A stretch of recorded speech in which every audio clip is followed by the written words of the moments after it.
تو 28 پاروں پر مشتمل ہے. اس کے 40 رکوع ہیں اور 286 آیات ہیں اور مدنی صورت ہے سورہ البقرہ. تو اس کا آغاز کرتے ہیں. اس کے آغاز سے پہلے ایک بات یہ کہ سورہ البقرہ جو ہے وہ اس کا بقرہ کا مطلب اردو میں تو بکرا اور ہوتا ہے لیکن عربک میں بقرہ کا مطلب گائے ہے. بقرہ قاف پہ بھی نقطوں والی قاف ہے اور اس کے اوپر زبر ہے تو بقرہ گائے. اب اس صورت کا نام بقرہ اس لیے ہے کہ قرآن کی صورتوں کے نام کی وجہ یہ نہیں ہوتی کہ جناب اس میں صرف اسی کا ذکر ہے. جس طرح آپ سورہ یوسف کو لے لیں تو وہ ساری صورت میں ہی حضرت یوسف کی کہانی ہے, لیکن اگر آپ ساتھ ہی اس کے جو سورہ یونس ہے اس کو لیں گے تو اس میں حضرت یونس کا بس ایک دفعہ ذکر آیا ہے, باقی اس میں تو کہیں حضرت یونس کا نام نہیں ہے اور ان کی کہانی نہیں ہے, تو ایک ہی دفعہ ذکر آیا ہے. تو یہ وجہ نہیں ہوتی کہ جو نام ہے وہی بات آگے چلے گی, تو وہ بس ایک نشانی کے طور پر, علامت کے طور پر بات رکھ لی جاتی ہے. اب سورہ بقرہ کے اندر ایک بنی اسرائیل کا ایک گائے کا واقعہ ہے تو اس کے اوپر اس کا نام رکھ لیا گیا ہے, کیونکہ قرآن ایک بہت گہری کتاب ہے. تو اتنی گہری کتاب کو ہم ایک نام میں کسی صورت کا مضمون واضح نہیں کر سکتے, تو یہ علامت کے طور پر بھی نام رکھ لیے جاتے ہیں. تو سورہ بقرہ یہ ہے کہ یہی سمجھا جائے کہ اس صورت کے اندر چونکہ گائے کا ایک واقعہ آیا ہے تو اس کی وجہ سے علامت کے طور پر اس کا نام بقرہ رکھ دیا گیا ہے. تو یہ قرآن کی سب سے بڑی صورت ہے. تو ہم اس کا آغاز کرتے ہیں اور آپ لوگ میرے ساتھ شامل ہوتے جائیں, خاموشی سے توجہ سے قرآن کو سنیں. اعوذ باللہ من الشیطان الرجیم, بسم اللہ الرحمن الرحیم. اس سے پہلے ہم نے سورہ فاتحہ پڑھی تھی تو کچھ نہ کچھ سورہ فاتحہ کی تلاوت وہ بھی ہو جائے, ابتدا میں سورہ فاتحہ پڑھ لی جائے تو ویسے بھی ایک اچھی چیز ہے. تو اس کے ساتھ ہی ہم اس کا آغاز کریں گے, تو یہ تلاوت سماعت کریں اور اس کے بعد ہم اپنی کلاس کا باقاعدہ آغاز کریں گے. بسم اللہ الرحمن الرحیم.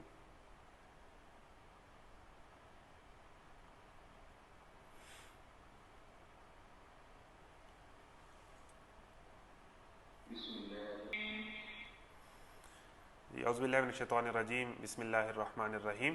تو ہم کوشش کریں گے کہ ہم ساتھ ساتھ کچھ نہ کچھ تلاوت پلے کر لیا کریں یا خود سے پڑھ لیا کریں, کیونکہ ٹائم کم ہے, ہم نے 2 گھنٹے کے اندر آدھا سپارہ مکمل کرنا ہے. تو یہ ایک ظاہرہ مشکل ٹاسک ہے اور باتوں کو بھی سمجھنا ہوتا ہے. تو ہم جہاں ہمیں ٹائم ملا ہم اس کو پلے کر لیا کریں گے, تو جہاں وقت کی کمی ہو ہم اس کو پلے نہیں کیا کریں گے. تو یہ ساتھ ساتھ چیزیں چلتی رہیں گی. تو آغاز کرتے ہیں. اعوذ باللہ من الشیطان الرجیم, بسم اللہ الرحمن الرحیم. سب سے پہلے ہم آ جاتے ہیں جی سورہ البقرہ کے شان نزول پر. تو سورہ البقرہ جو ہے وہ جو مدنی زندگی ہے ہجرت کے بعد, اس کے ابتدائی دور میں نبی کریم صلی اللہ علیہ وسلم پر اس کا بیشتر حصہ جو ہے وہ نازل ہوا ہے. تو اس کے ساتھ ساتھ اس میں دوسری چیز یہ ہے کہ سورہ البقرہ جو ہے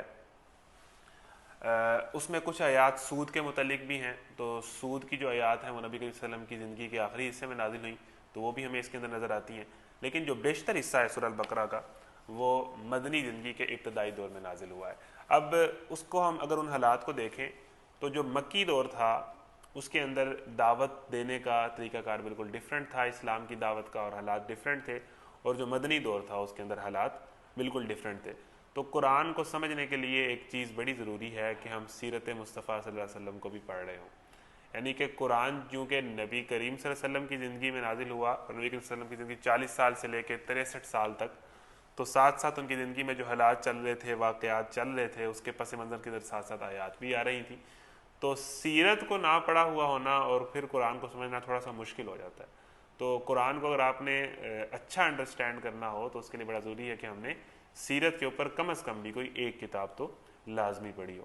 تو اس میں جو مدنی دور تھا اس کے آغاز میں کیا تھا کہ اس ٹائم جو ہے وہ ایک تقریباً مسلمان ایک سٹیٹ کی حیثیت اختیار کر گئے تھے. جاتے ہی میثاق مدینہ ہوا اور مسلمان ایک ایسی فورس بن گئے جس کو کم از کم اس مدینہ کے اندر جس کو کہہ لیں کہ مانا جاتا تھا, ریکگنائز کیا جانے لگا.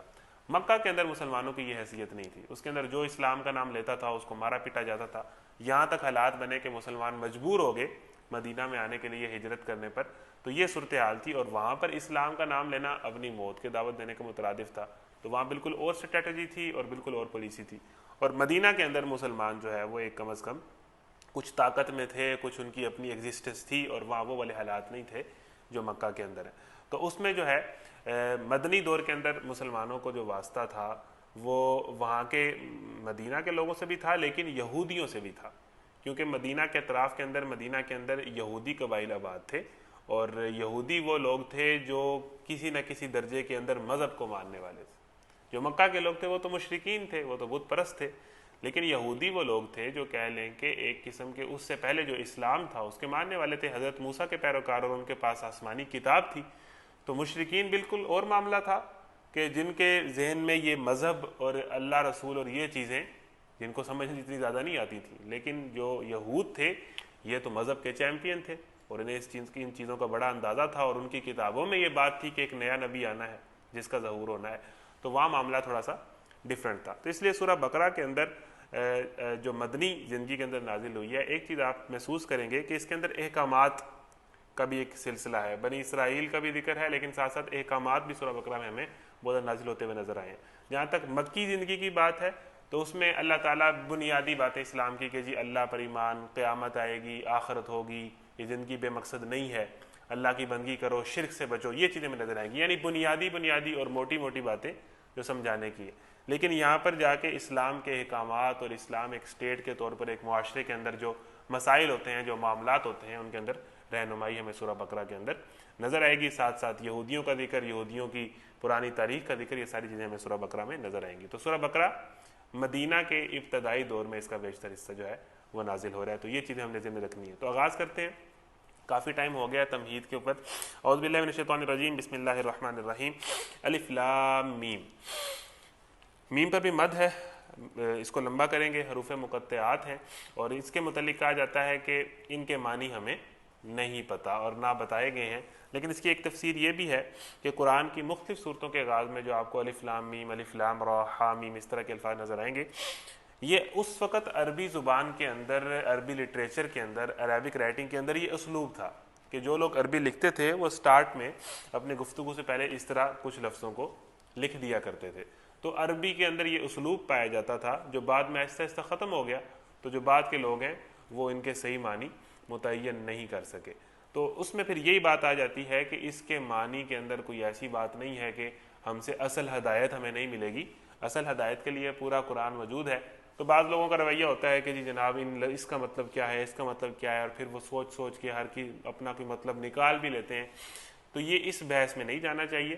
جس چیز جو بات واضح ہے وہ آگے قرآن میں ساری بتائی گئی ہے. تو یہی وجہ ہے کہ جو جتنے کے حروف مقطعات ہیں ان پر مشرکین کی طرف سے بھی کوئی اعتراض نہیں کیا گیا. حالانکہ مشرکین تو وہ تھے یا مخالفین تو وہ تھے کہ جو چھوٹی سی بات بھی اعتراض کر دیتے تھے کہ قرآن میں مچھر کی مثال کیوں آئی ہے, مکھی کی مثال کیوں آئی ہے, اور اس طرح کی باتوں پہ, یا اللہ خود کیوں نہیں آ جاتا, عذاب جو ہے وہ کب آئے گا, قیامت کب آئے گی. تو چھوٹی چھوٹی باتوں پر اعتراض کیا کرتے تھے. لیکن یہ جو الف لام میم اور الف لام را یا کاف ہا یا عین صاد, اس کے اوپر مشرکین نے, مخالفین نے کبھی اس پہ اعتراض نہیں کیا. تو اس کا مطلب یہ ہے کہ وہ وہاں پر ان کے کلچر میں یہ چیز, ان کی زبان کے اندر یہ اسلوب پایا جاتا تھا. تو الف لام میم کے بعد آگے چلتے ہیں. ذالک الکتاب لا ریب فیہ, یہاں سے ہماری بات کا آغاز ہوتا ہے. ذالک کا مطلب ہوتا ہے وہ, اور ھذا کا مطلب ہوتا ہے یہ. یعنی کہ جو چیز میرے قریب پڑی ہے, یہ قرآن میرے قریب پڑا ہے تو یہ ھذا الکتاب ہوگا. ذالک کا مطلب ہوتا ہے وہ جو کوئی چیز دور ہو, کہ وہ کتاب ہے جو دور ہے. اب حیران کن بات یہ ہے کہ قرآن تو ہمارے ہاتھ میں, ہمارے سامنے ہے, تو ذالک الکتاب کا الفاظ کیوں ہے؟ ھذا الکتاب ہونا چاہیے تھا, یہ کتاب, یہ تو بالکل پاس پڑی ہے. تو ذالک الکتاب, وہ کتاب. اب اس میں ویسے تو اس کے معنی اور بھی ہیں, لیکن جو نقطہ ہمیں سمجھ آتا ہے کہ ہم کوئی چیز اگر مسنگ ہو اور وہ ہمیں ایک دم مل جائے تو ہم یہ وہ کے الفاظ کہتے ہیں, چاہے وہ ہمارے قریب ہی پڑی ہو. مثال کے طور پر آپ کی کوئی کسی کی کوئی انگوٹھی ہے یا کسی کا کوئی کڑا ہے جو اس نے جو ہے وہ زندگی کے کسی ایونٹ پہ یا شادی کے موقع پہ کسی خاتون نے لیا ہے, اور وہ کڑا یا انگوٹھی اس کی گم ہو جائے اور بڑی پریشانی بن جائے, اور 1 مہینہ وہ انگوٹھی جو ہے وہ گم ہی رہے. تو ایک دم بڑا ڈھونڈا, پورے گھر میں تلاش کیا, پورا گھر چھان مارا, وہ انگوٹھی نہیں مل رہی. وہ سونے کی جو انگوٹھی ہے وہ آپ کی گم گئی ہے. مہینے بعد, 2 مہینے بعد ایک دم آپ کو وہ انگوٹھی ملے گی, تو آپ کیا کہیں گے؟ یہ وہ انگوٹھی ہے, یہ وہ انگوٹھی ہے جس کو میں ڈھونڈ رہی تھی, یہ وہ انگوٹھی ہے جس کی میں تلاش میں تھی. آپ یہ الفاظ کہیں گے. تو اس کو اس طرح بھی سمجھیں کہ ذالک الکتاب لا ریب فیہ, یہ وہ کتاب ہے مسلمانوں جو تم نے پڑھنی تھی. تم کون سی کتابیں پڑھتے رہے ہو؟ یہ وہ کتاب ہے جو تمہیں پڑھنی چاہیے تھی, اب تم صحیح جگہ پر آئے ہو. اب تم نے صحیح کتاب کھولی ہے, اب تم جو ہے وہ صحیح ڈائریکشن پہ آئے ہو. تم پہلے تو پتہ نہیں کیا کرتے رہے ہو, تم تو پہلے پتہ نہیں کون سی کتابیں پڑھتے رہے ہو. یہ وہ کتاب ہے جو پڑھنی تھی. ایک تو یہ اس کا ہمیں مطلب سمجھ آتا ہے. دوسرا یہ ہے کہ ذالک الکتاب لا ریب فیہ, یہ وہ کتاب ہے جس میں کوئی شک نہیں ہے. لا ریب فیہ, جس میں کوئی شک نہیں ہے. اب جو بھی کتاب ہوتی ہے, آپ نے بہت ساری کتابیں پڑھی ہوں گی, ناولز پڑھے ہوں گے, تو ہر کتاب کے شروع کے اندر جو ہے وہ مصنف اپنے خیالات کا اظہار کرتا ہے. تو وہ ہر مصنف ایک بات لازمی کرتا ہے. یہ بڑی امپورٹنٹ بات ہے جو میں کرنے جا رہا ہوں, کہ ہر مصنف ایک بات لازمی کرتا ہے کہ یہ کتاب میں نے اپنی ریسرچ کے مطابق لکھی ہے, اس کتاب میں مجھے میری فلاں نے مدد کی, اس کا شکریہ ادا کرتا ہے, ایکنالجمنٹس ہوتی ہیں. لیکن وہ ایک بات آخر میں یہ لازمی کرتا ہے کہ اگر اس کتاب میں کوئی غلطی ہے, کوئی پرنٹنگ کی مسٹیکس ہے یا ویسے کوئی غلطی ہے, تو جو قارئین ہیں وہ ادارے کو آگاہ کریں, یا جو مینجمنٹ ہے اس کو آگاہ کریں تاکہ ہم اس کو بہتر کر لیں. یا وہ یہ بھی لکھتا ہے کہ اس کتاب کے اندر میں نے اپنی تحقیق اور اپنی سوچ کے مطابق لکھا ہے. وہ بات غلط بھی ہو سکتی ہے, وہ پرفیکٹ تو نہیں ہے, میں نے اپنے خیالات کا اظہار کیا ہے. لیکن قرآن ایسی کتاب ہے جس کا مصنف اس کتاب کی پہلی آیت میں کہتا ہے کہ اس کتاب میں کوئی غلطی نہیں ہے. ذالک الکتاب لا ریب فیہ, اس کتاب میں کوئی غلطی نہیں ہے, کوئی نقص نہیں ہے, کوئی عیب نہیں ہے, کوئی ابہام نہیں ہے, کوئی شک کی بات ہے نہیں, بالکل کلیئر کٹ کتاب ہے. یہ وہ کتاب ہے جس میں کوئی شک نہیں ہے, جس میں کوئی عیب نہیں ہے. اتنے کانفیڈنس کے ساتھ یہ کتاب شروع ہوتی ہے. تو میں مسلمانوں کو یہ بات کہنا چاہتا ہوں, ذالک الکتاب لا ریب فیہ, آپ کی زندگی کا آغاز ہی کانفیڈنس سے ہوتا ہے. الحمدللہ اگر ہم پڑھیں تو ہماری زندگی کا آغاز ہوپ سے ہوتا ہے. اور قرآن کی دوسری اگر ہم آیت پڑھیں, ذالک الکتاب لا ریب فیہ, یہ وہ کتاب ہے جس میں کوئی شک نہیں ہے, کوئی عیب نہیں ہے, کوئی کنفیوژن نہیں ہے, کوئی ابہام نہیں ہے. تو مسلمان ہو اور اس کی زندگی کنفیوز ہو, یہ ممکن نہیں ہے. مسلمان کی زندگی کنفیوز نہیں ہو سکتی کہ یہ ٹھیک ہے, یہ ٹھیک ہے, یہ غلط ہے کہ یہ غلط ہے. مسلمان ہو اور کنفیوز ہو. جو بندہ کنفیوز ہوتا ہے نا, وہ زندگی میں کچھ نہیں کر سکتا. جو بندہ کانفیڈنٹ ہوتا ہے وہ کچھ کرتا ہے. کنفیوز بندہ, اور ہماری یوتھ کا سب سے بڑا مسئلہ یہ ہے کہ ہمیں کنفیوز یوتھ ہے. ہمیں پتہ ہی نہیں ہے ہم نے کرنا کیا ہے, ہمارا راستہ کیا ہے, ہم نے جانا کدھر ہے. کنفیوژن یہ وہ چیز ہے جو بندے کی زندگی برباد کر دیتی ہے. بندے کو کلیئرٹی نہ ہو کہ میرا راستہ کیا ہے, میں نے کرنا کیا ہے, میرا مشن کیا ہے. اور آپ کی جو قرآن ہے یہ وہ کتاب ہے, انفارچونیٹلی ہم نے یہ پڑھی نہیں ہے, لیکن قرآن کا آغاز یہاں سے ہو رہا ہے کہ اس کتاب میں کوئی شک نہیں ہے, پورا کانفیڈنس. تو مسلمان کی زندگی میں ڈاؤٹ نہیں ہوتا. جب ڈاؤٹ آ جائے تو کہانی ختم ہو جاتی ہے. یقین ہوتا ہے, ایمان ہوتا ہے, اور اس یقین اور ایمان کے ساتھ اس کی زندگی گزرتی ہے. تو یہ وہ کتاب ہے, تم اس کتاب کے پیروکار ہو جس کی باتیں بالکل درست ہیں, 100% اوتھینٹک ہے. اور اس میں ایک اور بات ہی پتہ چلی کہ مسلمانوں کی جو اسلام ہے اس کا آغاز نمبر 1 یقین سے ہوتا ہے, کانفیڈنس سے ہوتا ہے. اور نمبر 2 مسلمانوں کے جو دین کا آغاز ہے وہ کتاب سے ہوتا ہے, بک سے ہوتا ہے, ایجوکیشن سے ہوتا ہے. آپ اندازہ کریں کہ جو پہلی وحی ہے وہ کیا ہے, اقرأ بسم ربک الذی خلق, پڑھ اپنے رب کے نام سے. اور اگر ہم وہ قرآن نازل ہوا اس اعتبار سے پہلی وحی ہے. اور اگر ہم دوسرے اعتبار سے دیکھیں جہاں سے قرآن شروع ہوتا ہے, الف لام میم ذالک الکتاب لا ریب فیہ, تو یہاں بھی کتاب کیا ہے, کتاب ایجوکیشن ہی کی تو علامت ہے نا, کتاب پڑھنے لکھنے کی تو علامت ہے نا. تو بدقسمتی یہ ہے کہ ہمارا جو قرآن ہے اس کا جو نازل ہونے والی وحی ہے وہ بھی پڑھائی کی بات کر رہی ہے, اور جو پہلے اس بارے کی پہلی آیت ہے وہ بھی ایجوکیشن کی بات کر رہی ہے. تو مسلمان پھر ایجوکیشن میں پیچھے کیوں ہیں, جب مسلمان کے قرآن کا آغاز دونوں طرح سے یہ ایجوکیشن کے ساتھ ہو رہا ہے, پڑھنے لکھنے سے ہو رہا ہے, قلم سے ہو رہا ہے, پڑھائی سے ہو رہا ہے, کتاب سے ہو رہا ہے. تو حیرت ہے, کسی شاعر نے بڑا خوب کہا ہے کہ حیرت ہے کہ تعلیم و ترقی میں ہے پیچھے جس قوم کا آغاز ہی اقرا سے ہوا تھا, کہ جس قوم کا آغاز ہی پڑھنے لکھنے سے ہوا تھا وہی قوم آج ایجوکیشن میں پیچھے. تو قرآن کے جو پہلی آیت ہے یہ بڑی کمال ہے کہ ایک تو یہ وہ کتاب ہے جس میں کوئی شک نہیں, اور دوسرا یہ وہ کتاب ہے جس کے اندر کوئی غلطی کی گنجائش ہی نہیں, اور یہ وہ کتاب ہے جو پڑھنی چاہیے تھی. مطلب تم پتہ نہیں کدھر فیسیں بھرتے رہے ہو, کہاں پڑھتے رہے ہو, کدھر تو کن مشنز میں لگے رہے ہو, کن کاموں میں لگے رہے ہو, کن چیزوں کو کیریئر بناتے رہے ہو. اصل چیز تو یہ تھی, ذالک الکتاب لا ریب فیہ ھدی للمتقین. اب ہے جی پہلی شرط. اب آپ کہہ لیں کہ بات جو ہے وہ زور پکڑ رہی ہے. ذالک الکتاب لا ریب فیہ، یہ وہ کتاب ہے جس میں کوئی شک نہیں ہے. ھدی للمتقین، اس کتاب سے ہدایت کون پائے گا؟ اچھا، اس کتاب سے بھی کچھ لوگ ہدایت نہیں پائیں گے، اس کا مطلب یہ قرآن سننے والے بہت ہیں، لیکن اللہ کہہ رہا ہے کہ پہلے ہی بات کلیئر کر رہا ہے. یہ نہیں کہ جناب سارے ہی اس سے مستفید ہوں گے، نا. ذالک الکتاب لا ریب فیہ ھدی للمتقین، اس کتاب سے وہی ہدایت پائے گا جو ہدایت پانا چاہتا ہے. اچھا جی، اگر انسان ہدایت پانا چاہے نا تو اسے امریکہ میں بیٹھ کے بھی ہدایت مل جائے گی، اور اگر انسان نہیں ٹھیک ہونا چاہتا تو وہ مدینہ اور مکہ میں رہ کے بھی نہیں ٹھیک ہوگا. یہ انسان کے اوپر ہے. ٹھیک ہے، انوائرمنٹ کا اثر ہوتا ہے، لیکن اصل چیز انسان کے اندر ہوتی ہے. اصل جذبہ، اصل طلب، اصل کمٹمنٹ اس کے اندر ہوتی ہے. تو اس کتاب سے وہی ہدایت پائے گا جو ہدایت پانا چاہتا ہے. متقین پرہیزگار، یعنی جس میں صحیح اور غلط کی تمیز ہے، جو صحیح کو صحیح کہتا ہے اور صحیح کی تلاش میں ہے اور غلط سے بیزار ہے. یعنی کہ اس کتاب کے اندر اس نوجوان کے لیے ہدایت ہے جو اس زندگی کے اندر جو چل رہا ہے اس سے مطمئن نہیں ہے. وہ کہہ رہا ہے کہ یہ جو سب ہو رہا ہے یہ ٹھیک نہیں ہے. اس کے ذہن میں سوال آتے ہیں، وہ حق کی تلاش میں ہے، وہ چاہتا ہے کہ مجھے صحیح بات پتہ چلے. وہ اس کتاب سے ہدایت پائے گا. جو یہ چاہتا ہی نہیں ہے کہ بات کون سی ٹھیک ہے اور کون سی غلط ہے، اور جس کی زندگی ایسی گزر رہی ہے کہ جناب بس چل رہا ہے، موجیں مار رہا ہے، انجوائے کر رہا ہے، کوئی پرواہ نہیں ہے، اسے اس کتاب سے ہدایت نہیں ملے گی.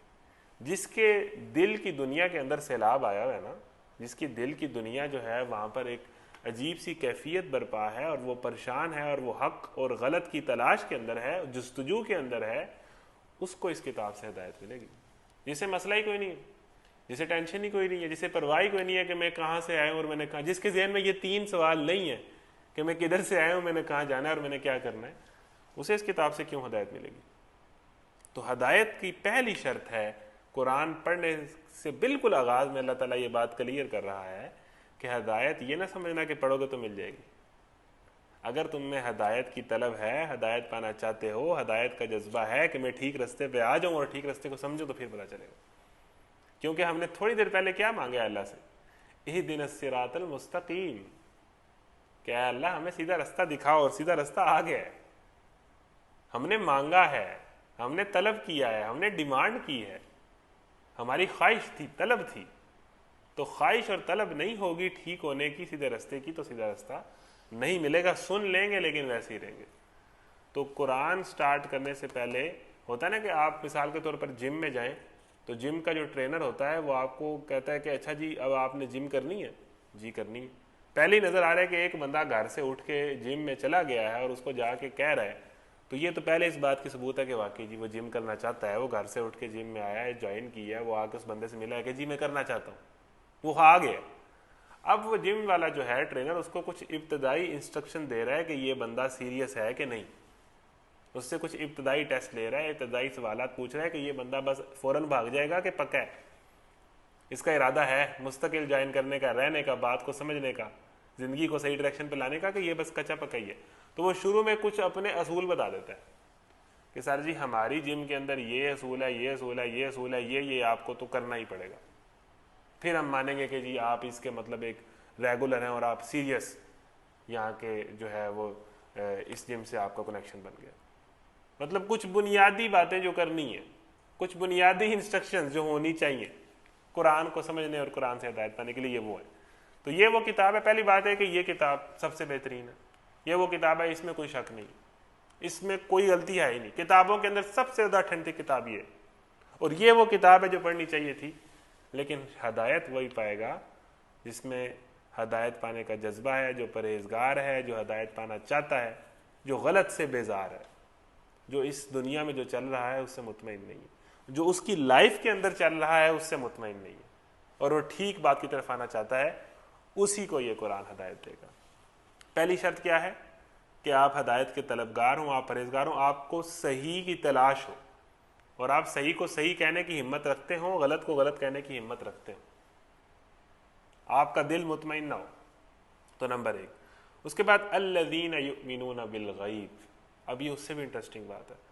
دوسری شرط اس کتاب سے ہدایت پانے کے لیے کہ وہ لوگ اس کتاب سے ہدایت پائیں گے جو غیب پر ایمان رکھتے ہیں۔ اچھا، غیب کیا ہوتا ہے؟ غیب اس کو کہتے ہیں جو ہمیں 5 سینسز سے محسوس نہیں ہوتا۔ نہ ٹیسٹ ہم اس کو کر سکتے ہیں، نہ ہم اس کو دیکھ سکتے ہیں، نہ ہم اس کو ٹچ کر سکتے ہیں، نہ ہم اس کو سونگھ سکتے ہیں، نہ ہم اس کو سن سکتے ہیں۔ جو چیز 5 سینسز کے مشاہدے کے اندر نہ آئے، آبزرویشن کے اندر نہ آئے، اس کو غیب کہتے ہیں۔ تو اسلام کا آغاز ہی غیب سے ہوتا ہے، اور جو ہماری سائنس ہے اس کا آغاز کس سے ہوتا ہے؟ اس کا آغاز ہی مشاہدے سے ہوتا ہے۔ آپ نے سائنٹیفک میتھڈ پڑھا ہے، سب نے پڑھا ہے، سارے پڑھے لکھے لوگ ہیں، تو سائنس کی تو تھیوری چلتی نہیں ہے، سائنس کی تو آبزرویشن آگے بڑھتی نہیں ہے، اس کے اوپر تو کام ہی نہیں ہوتا جب تک وہ محسوس نہ ہو۔ سائنس تو ساری کی ساری بیس کر رہی ہے آبزروڈ ڈیٹا کے اوپر، اور اس کے اوپر سارا کچھ ہو رہا ہے۔ تو یہ دین جو ہے، اب یہی تبھی لوگ کہتے ہیں نا کہ جی سائنس اور اسلام کی جنگ ہے۔ ہم یہ نہیں کہتے سائنس اور اسلام کی جنگ ہے، ہم کہتے ہیں کہ سائنس اور اسلام کو ہم آہنگ کرنے کی ضرورت ہے، سائنس کو اسلام کے انڈر لانے کی ضرورت ہے۔ لیکن آپ ذرا دیکھیں تو صحیح کہ کتنا بڑا گیپ آ رہا ہے، اور یہ کتنا بڑا ظلم کیا ہوا ہم نے۔ ذرا ہم اس کو سمجھیں کہ اسلام کا آغاز ہو رہا ہے غیب سے۔ یہ وہ علم ہے جو نظر نہیں آتا، جو اس کی بنیاد ہے، اور سائنس سٹارٹ ہی وہاں سے ہوتی ہے کہ جو نظر آتا ہے، محسوس ہوتا ہے۔ تو یہ ایسا لگ رہا ہے نا کہ کتنے 2 ڈیفرنٹ راستے ہیں۔ تو اگر اس کتاب سے ہدایت پانی ہے تو آپ کا غیب پر ایمان ضروری ہے۔ ابھی تھوڑی دیر بعد جنت کا ذکر آ جائے گا، وہ نظر آتی ہے، وہ محسوس ہوتی ہے 5 سینسز سے۔ جہنم کا ذکر آ جائے گا۔ یہ کتاب لکھی کس نے ہے؟ یہ کتاب نازل کس نے کی ہے؟ اللہ نے۔ نظر آتے ہیں؟ محسوس ہوتا ہے اللہ؟ نہیں۔ تو یہ تو کتاب ہے ہی، یہ تو علم غیب ہے، اور اس غیب کے علم پر ہم ایمان لائے ہیں کیونکہ ہم اس دنیا میں آگے ہیں، اور ہم اپنی مرضی سے نہیں آئے اور آگے۔ تو اب سوال یہ پیدا ہوتا ہے کہ کیوں آئے اور کیسے آئے، اس کا جواب یہ قرآن دے رہا ہے۔ تو قرآن سے اگر آپ نے جواب لینا ہے تو قرآن پہلی شرط یہ لگاتا ہے کہ آپ کو ہدایت تب ملے گی، ایک تو آپ ہدایت چاہتے ہو، دوسری شرط یہ لگاتا ہے کہ غیب پر ایمان لائیں۔ اگر آپ کا غیب پر ایمان نہیں ہے تو اس کتاب کو آگے چل کے آپ ہل جائیں گے، آپ کو ہدایت نہیں ملے گی، آپ کنفیوز ہو جائیں گے۔ تو غیب پر پکا ایمان، یہ دوسری انسٹرکشن ہے، دوسری ریسٹرکشن ہے قرآن سے ہدایت پانے کے لیے۔ اور آگے چلیں جی، وَيُقِيمُونَ الصَّلَاةَ، اور نماز قائم کرتے ہیں۔ اچھا، ایک بندہ، اب قرآن تیسری شرط یہ لگا رہا ہے کہ واقعی سیریس ہے یہ ہدایت لینے میں۔ مطلب دیکھیں نا، ایک جب آپ کسی ایک بہت بڑی دنیا میں داخل ہونے لگے نا تو اس کا ایک بڑا پروٹوکول ہوتا ہے، تو قرآن وہی چیزیں کر رہا ہے۔ اچھا، وہ جائزہ لے رہا ہے کہ یہ بندہ سیریس ہے ہدایت پانے کے لیے، کہ بس ایم ہی وہ سوشل میڈیا پہ اس کو لائیو نظر آیا تو وہ بات سننے آ گیا، اس کا کوئی ارادہ نہیں تھا، یا ایسے کسی نے کہا ہے تو اس نے کہا یا چلو چیک کر لیتے ہیں یہ بندہ کیا کہتا ہے قرآن کلاس میں کیا ہوتا ہے، یہ اس نیت سے ہے کہ واقعتاً وہ ہدایت پانا چاہتا ہے۔ تو تیسری شرط قرآن اپنے آغاز میں یہ کہتا ہے کہ وَيُقِيمُونَ الصَّلَاةَ، کیا یہ بندہ پریکٹیکلی قربانی دینے کے لیے تیار ہو جائے گا؟ نماز قائم مطلب ایک حکم ہے نا، کہ جو ہم اسے بات کریں گے، بالکل آپ اسی مثال سے سمجھیں جو میں نے آپ کو دی جم والی، کہ جم والا جو ٹرینر ہے وہ بندہ اس کے پاس آیا ہے، کلائنٹ اس کے پاس آیا ہے کہ جی میں آپ کے پاس کورس کرنا چاہتا ہوں 1 سال کا، آپ کو جوائن کرنا چاہتا ہوں، تو وہ اب وہ بندہ سیریس ہے تو اس کے ساتھ کچھ ٹرمز اینڈ کنڈیشنز طے کر رہا ہے کہ بھئی آپ مجھے کوچ مانیں گے، اور جو میں آپ کو آرڈر دوں گا کہ یہ کھانا ہے نہیں کھانا، یہ چیز کرنی ہے نہیں کرنی، اس ٹائم پہ آنا ہے اس ٹائم پہ جانا ہے، مانیں گے؟ پریکٹیکلی فزیکلی میرے لیے قربانی دینے کے لیے آپ تیار ہو جائیں گے ایز اے کوچ؟ اگر آپ نہیں مانیں گے تو پھر میں آپ کی کیوں کوچنگ کروں گا؟ ڈیفینیٹلی آپ اگر میرے پاس آئے ہیں اور مجھ سے کچھ لینا چاہتے ہیں تو میرے تو کچھ اصول ہوں گے نا۔ تو قرآن یہی چیزیں پہلے کلیئر کر رہا ہے کہ اس کتاب سے ہدایت پانی ہے تو نمبر 1 ہدایت پانا چاہتے ہو، سیریس ہو، نمبر 2 غیب پر ایمان لے آؤ گے، غیب کی باتیں، نمبر 3 اور ایمان لانے کے بعد اگر آپ سے کچھ ڈیمانڈ کیا ہم نے کہ نماز قائم کرنی ہے، یہ کرنا ہے اور یہ نہیں کرنا، تو کرنے کے لیے تیار ہو۔ اسی طرح جس طرح مطلب آرمی میں جانے کے لیے کچھ شرائط ہوتی ہیں، کچھ ٹریننگز ہوتی ہیں، کچھ پروٹوکولز ہوتے ہیں، تو وہ قرآن ڈیمانڈ کر رہا ہے کہ ہدایت اگر پانی ہے تو یہ شرائط ہے۔ الذین یؤمنون بالغیب ویقیمون الصلاۃ ومما رزقناہم ینفقون، قرآن سے فائدہ اٹھانے کی، قرآن سے مستفید ہونے کی، قرآن سے کچھ حاصل کرنے کی چوتھی شرط کہ ہم نے جو ان کو دیا ہے اس میں سے خرچ کرتے۔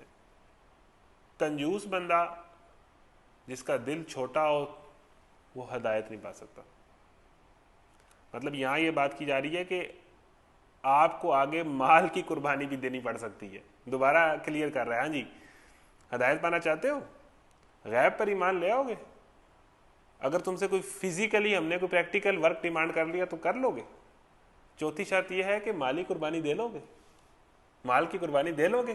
معاملہ ہدایت کا ہے, معاملہ جنت جہنم کا ہے, معاملہ ساری زندگی کے غم سے بچنے کا اور ساری زندگی کی خوشیاں لینے کا ہے, تو ایسے تو طے نہیں ہوگا, کچھ تو شرائط ہوں گی. تو چوتھی شرط یہ ہے کہ جو ہم ان کو دیتے ہیں اس میں سے خرچ کرتے ہیں, مطلب جو اللہ نے دیا ہے اس کو خرچ کرنے کا وہ کچھ بھی ہے حوصلہ رکھتے ہیں. تو آگے چلیں.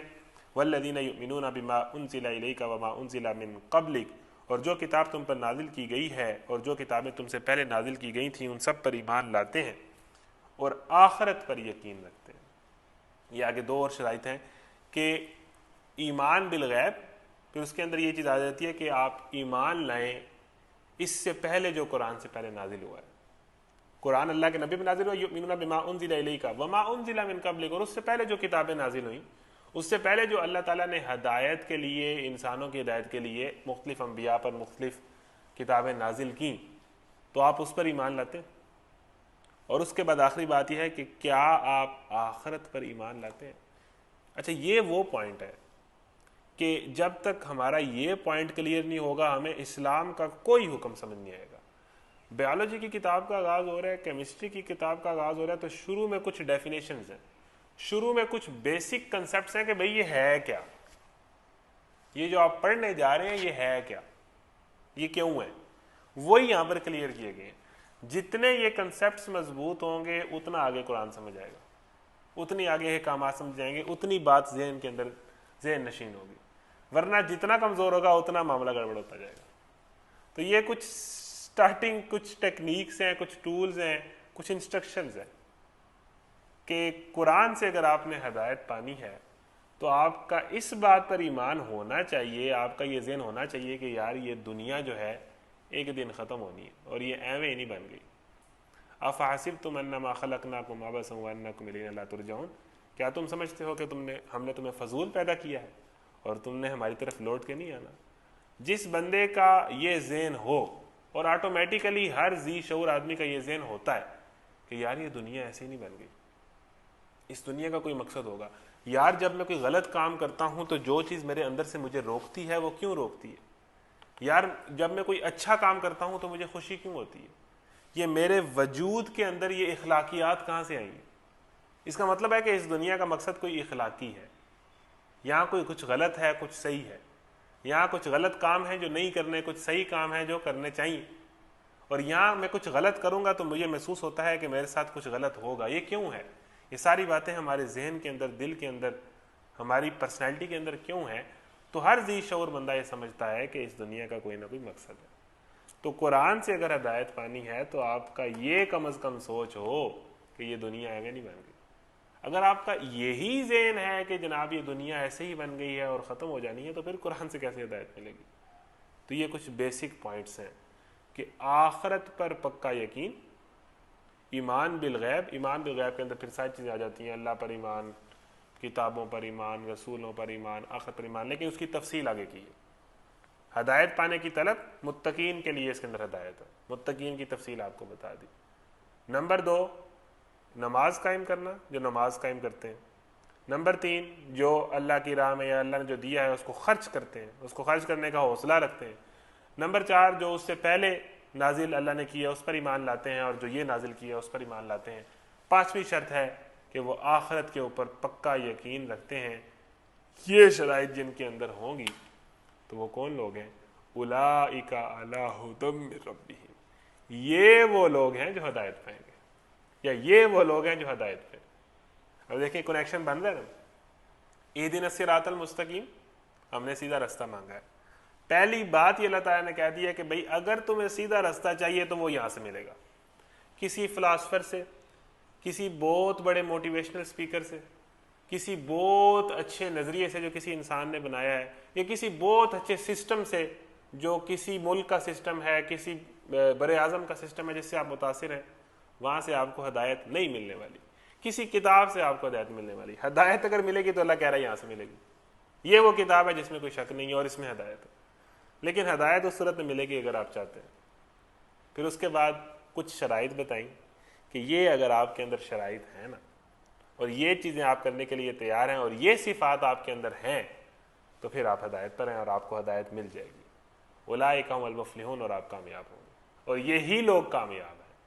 یہ صفات جو نماز قائم کرتے ہیں، جو غیب پر ایمان رکھتے ہیں، جو خرچ کرتے ہیں، جو پچھلے پر ایمان لائے، جو اب نازل ہوا اس پر ایمان لائے، جو آخرت پر یقین رکھتے ہیں، وہی لوگ کامیاب ہیں۔ اولئک علی ھدی من ربہم۔ یہ پہلا رکوع، اس میں تھوڑی سی تفصیل کر رہا ہوں، آگے میں تیزی سے چلوں گا کہ اللہ تعالیٰ اس طرح ایک استاد کلاس کے اندر کہتا نہیں ہے کہ ویسے تو ساری جو کلاس ہے وہ میرے سارے اسٹوڈنٹ ہیں، لیکن یہ جو 4 لڑکے سامنے بیٹھے ہیں نا، یہ میرے اصلی اسٹوڈنٹ ہیں، ان سے مجھے امید ہے، ان کے متعلق میں ان کا نام فخر سے لے سکتا ہوں، یا مجھے لگتا ہے کہ یہ نام میرا مستقبل میں روشن کریں گے۔ ایک باپ کے 4 بیٹے ہیں تو وہ کہتا ہے کہ چاروں میرے بیٹے ہیں، لیکن یہ والا جو بیٹا ہے نا، یہ میرا بہت اچھا بیٹا ہے۔ تو اللہ تعالیٰ یہی کہہ رہا ہے کہ ویسے تو 8 ارب انسان ہی ہے، لیکن یہ وہ لوگ ہیں جو ہدایت پائیں گے، یہ وہ لوگ ہیں جو سیدھے رستے پہ ہیں، یہ وہ لوگ ہیں جو کامیاب ہوں گے۔ اللہ تعالیٰ کچھ لوگوں کو جو ہے وہ پوائنٹ آؤٹ کر کے کچھ صفات ان کی بتا کے کہہ رہے ہیں کہ یہ صفات رکھنے والے کامیابی کے رستے پر چل سکیں گے اور کامیاب ہوں گے۔ اولئک علی ھدی من ربہم واولئک ھم المفلحون۔ تو یہ ہے ایک گروہ جس کا یہاں پر ذکر آیا ہے، اور یہ ہے قرآن کا آغاز، اور قرآن کا سارا آغاز عقائد پر کھڑا ہے۔ عقیدہ جتنا مضبوط ہے، کنسیپٹ جتنا مضبوط ہے، اتنی بات سمجھ آئے گی، اتنی بات ذہن نشین ہوگی، اتنا ہی پریکٹیکلی آپ پرفارم کریں گے۔ جتنی آپ کی جو ہے وہ اپنے مقصد سے کمٹمنٹ ہے اور ہدایت پانے کا ارادہ ہے، ذہن کلیئر ہو ایک کام کرنے کے لیے، ھدی للمتقین، اور اس کام کے اندر جو چیزیں آ رہی ہیں، جو چیلنجز آ رہی ہیں، اس کو فیس کرنے کے لیے آپ مینٹلی تیار ہوں، تو یہ اس رستے پہ چلنا کوئی مسئلہ ہی کوئی نہیں۔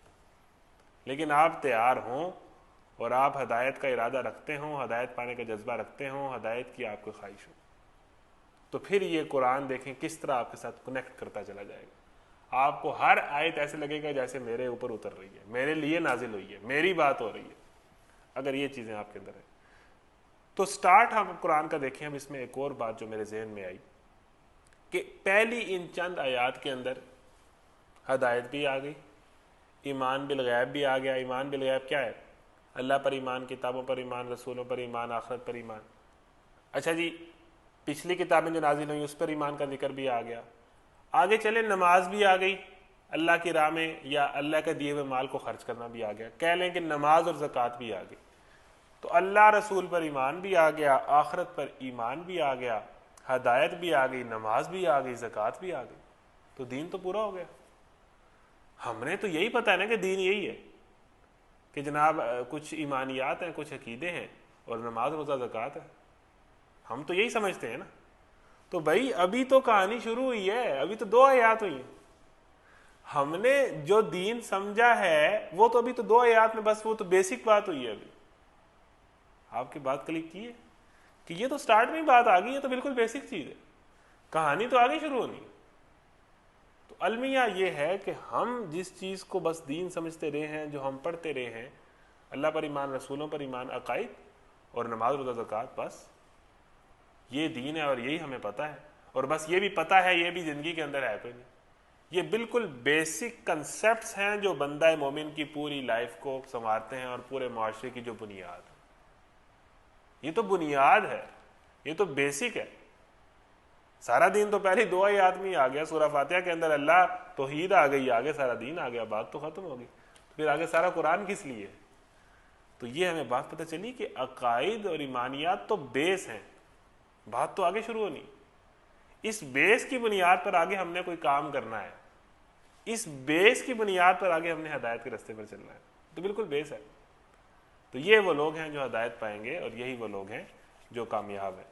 تو پہلی چیز جو بھی ٹیچر آپ کو کہتا ہے کہ بیٹا اپنے کنسیپٹس کلیئر کرو، وہ یہ بات کہتا ہے کہ جو بنیادی ٹرمز ہیں ان کو سمجھو، اپنا ذہن بناؤ۔ تو قرآن بھی آغاز میں پڑھنے والے کو یہی کہہ رہا ہے کہ یہ سٹارٹنگ کی کچھ چیزیں، یہ اپنی مضبوط کرو، جتنی یہ مضبوط ہوں گی اتنی آگے چیزیں آپ کو سمجھ آتی چلی جائیں گی۔ اولئک علی ھدی من ربہم واولئک هم المفلحون. پھر آپ کامیاب ہوگے, پھر آپ کامیابی سے اس قرآن فہمی کے سفر کو پورا کرو گے. آگے چلتے ہیں جی. اولئک علی ھدی من ربہم واولئک هم المفلحون. ان الذین کفروا سواء علیہم اانذرتهم ام لم تنذرهم لا یؤمنون. ختم اللہ علی قلوبہم وعلی سمعہم وعلی ابصارہم غشاوہ ولہم عذاب عظیم. جن لوگوں نے ان باتوں کو تسلیم کرنے سے انکار کر دیا, کن باتوں کو جو پیچھے آئیں, ایمان بالغیب اور سارا کچھ, ان کے لیے یکساں ہے خواہ تم انہیں خبردار کرو یا نہ کرو, بہرحال وہ ماننے والے نہیں ہیں. اللہ نے ان کے دلوں اور ان کے کانوں پر مہر لگا دی ہے اور ان کی آنکھوں پر پردہ پڑ گیا ہے, وہ سخت سزا کے مستحق ہیں. اچھا, اللہ تعالیٰ نے پہلے ایک گروہ کا ذکر کیا ہے کہ یہ وہ گروہ ہے جس کے اندر یہ صفات ہیں, یہ ہدایت پائے گا اور یہی ہدایت پر ہے, یہی کامیاب ہے. پھر آگے دوسرا گروہ ذکر کیا ہے, وہ بھی انسانوں کے اندر ہے. مطلب اللہ تعالیٰ نے سارے انسان بنایا تو بتا رہا ہے اللہ تعالیٰ انسان کس کس طرح کے ہیں, انسانوں کے اندر کتنی پارٹیاں ہیں, انسانوں کے اندر کتنے گروپس ہیں. تو دوسری پارٹی کیا ہے, پھر ایک دوسرا گروپ ہے انسانوں کا, وہ کیا کہتا ہے کہ وہ ان چیزوں کو ماننے سے انکار کر دیتا ہے. پھر اللہ آگے فرماتا ہے کہ تم انہیں ڈراؤ نہ ڈراؤ. جو وہی بات جو سٹارٹ میں کی ہے کہ ہدایت پانا چاہو گے تو پاؤ گے نا. ہدایت پانے کے لیے جو کچھ بیسک ٹرمز اینڈ کنڈیشنز ہیں وہ اپنے اندر لاؤ گے تو ہدایت پاؤ گے نا. اگر انہی کا انکار کر دو گے تو ہدایت کیسے پاؤ گے؟ پھر تو دوسرے گروہ میں شامل ہوگا. اللہ معاف کرے, اگر ہم ان چیزوں کو اپنے اندر پیدا نہ کر سکے یا کچھ یہ بیسک چیزیں اپنے اندر نہ لا سکے تو پھر تو دوسرا گروہ ہے. تو جو ہدایت ھدی للمتقین, اس کے اندر کافرانہ رویہ رکھنے والوں کے لیے ہدایت نہیں ہے. تو ان لوگوں نے جنہوں نے اس کا انکار کیا, ان بنیادی چیزوں کو انکار کیا اور وہ سمجھتے رہے کہ جی ہم اس دنیا کا مقصد سمجھ لیں گے, ان بیسس کو ٹھکرا کر وہ نہیں سمجھ سکیں گے. وہ کافر ہو, انہوں نے انکار کیا, اور وہ کبھی بھی انہیں نہیں سمجھ آئے گی کہ سیدھا رستہ کیا ہے. کبھی وہ کہیں گے یہ والی تھیوری ٹھیک ہے, کبھی وہ کہیں گے یہ والا فلسفہ ٹھیک ہے, کبھی وہ کہیں گے فلانے سائنسدان کی بات ٹھیک ہے, کبھی وہ کہیں گے ڈارون کی بات ٹھیک ہے. وہ کبھی کچھ کبھی کچھ کبھی کچھ, وہ کبھی زندگی میں ایک راہ پہ نہیں چل سکیں گے. ان کی کنفیوزڈ لائف ہوگی. تو جن لوگوں نے انکار کیا, اور جب انکار کرتا ہے تو اللہ کیا کہتا ہے کہ تم انہیں ڈراؤ نہ ڈراؤ, ان کے لیے برابر ہے. اور ان کے اوپر ہم نے مہر لگا دی ہے کہ اس بندے نے اب انکار کر دیا تو اب اس کو کوئی ڈرائے گا بھی تو یہ ٹھیک رستے پہ نہیں آ سکے. اس کا ذہن بالکل معوف ہو گیا, انکار اور ڈھیٹ ہو کے انکار کی شدت پہ یہ اتنا اڑ گیا ہے کہ اب اسے ٹھیک بات سمجھ نہیں آتی, اور کوئی اسے ٹھیک کرنا چاہے گا تو یہ ٹھیک ہوگا ہی نہیں. اچھا, یہ کب ہوتا ہے, یہ معاملہ کب ہوتا ہے؟ یہ معاملہ تب ہوتا ہے انسان کے ساتھ جب انسان غلط پر اڑ جائے. ایک گناہ کر رہا ہے نا, کہ اس میں کیا ہے, سارے ہی کرتے ہیں, میں کر رہا ہوں تو پھر کیا ہے, یا اس کو جسٹیفائی کرے, ایک غلط چیز کو جسٹیفائی کرے تو وہ چیز ایک لمحہ آتا ہے کہ اس کو غلط محسوس ہی نہیں ہوتی, پھر وہ اس کی عادت بن جاتی ہے, پھر وہ ڈھیٹ ہو جاتا ہے, پھر اس کو اڑ جاتا ہے, پھر واپسی ممکن نہیں ہوتی. تو جنہوں نے انکار کیا اور انکار کی روش پر قائم رہے, ان کے لیے برابر ہے تم انہیں ڈراؤ نہ ڈراؤ. سواء علیہم انذرتہم ام لم تنذرہم ختم اللہ علی قلوبہم. اللہ تعالیٰ نے ان کے دلوں پر, ان کی سماعت پر, ان کی بصارت پر مہر لگا دی, اور جس پر اللہ مہر لگا دے پھر وہ واپس نہیں آتا. اور اللہ تب مہر لگاتا ہے جب انسان ڈھیٹ ہونے کی انتہا کر دے. وَلَهُمْ عَذَابٌ عَظِيمٌ, ان لوگوں کے لیے عذاب لکھ دیا گیا.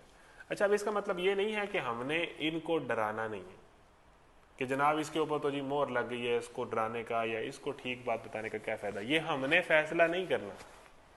اللہ کے نبی نے تو ابو جہل کو بھی دین کی دعوت دی تھی اور بار بار دی تھی. کیا ابو جہل نے انکار نہیں کر دیا تھا؟ تو اس سے اگر کوئی یہ سمجھ رہا ہے کہ ہم نے کسی کو دعوت نہیں دینی, اس کا مطلب یہ نہیں ہے. کچھ لوگ ایسے ہیں جن پر اللہ مہر لگا دیتا ہے, لیکن اس کا فیصلہ ہم نے نہیں کرنا ہے, اس کا فیصلہ اللہ نے کرنا ہے کہ اللہ کو پتہ ہے اس نے کس پہ مہر لگائی ہوئی, ہمارا کام ہے دعوت دینا. اور اس کے اندر دو باتیں ہیں کہ اس میں وہ کافر مراد ہیں جو بالکل اسلام دشمن ہے, جنہوں نے کھل کے اس دعوت کو سنا ہے, اس بات کا انکار کیا ہے اور اس کی دشمنی پر جو ہے وہ کاربند ہو گئے. باقی کافروں کی تو ایک بہت بڑی تعداد ہے جن کو ہم نے بات بتانی. اور کافر سے مراد ہے انکار کرنے والا, جو اس قرآن کا, جو ان ایمانیات کا جو ایمان بالغیب کا اور جو ساری بیسک چیزیں ہیں اسلام کی، جس پہ اسلام کھڑا ہے، ان کا انکار کرتا ہے. ذرا پانی دے دیجیے گا. تو جو اس کا انکار کرتا ہے تو یہاں ان کا ذکر ہے اس پر مہر لگی ہے جو انکار کی روش میں آگے بڑھ گیا اور دشمنی کے اوپر آ گیا، اس نے کھل کر بات سن کے انکار کر دیا.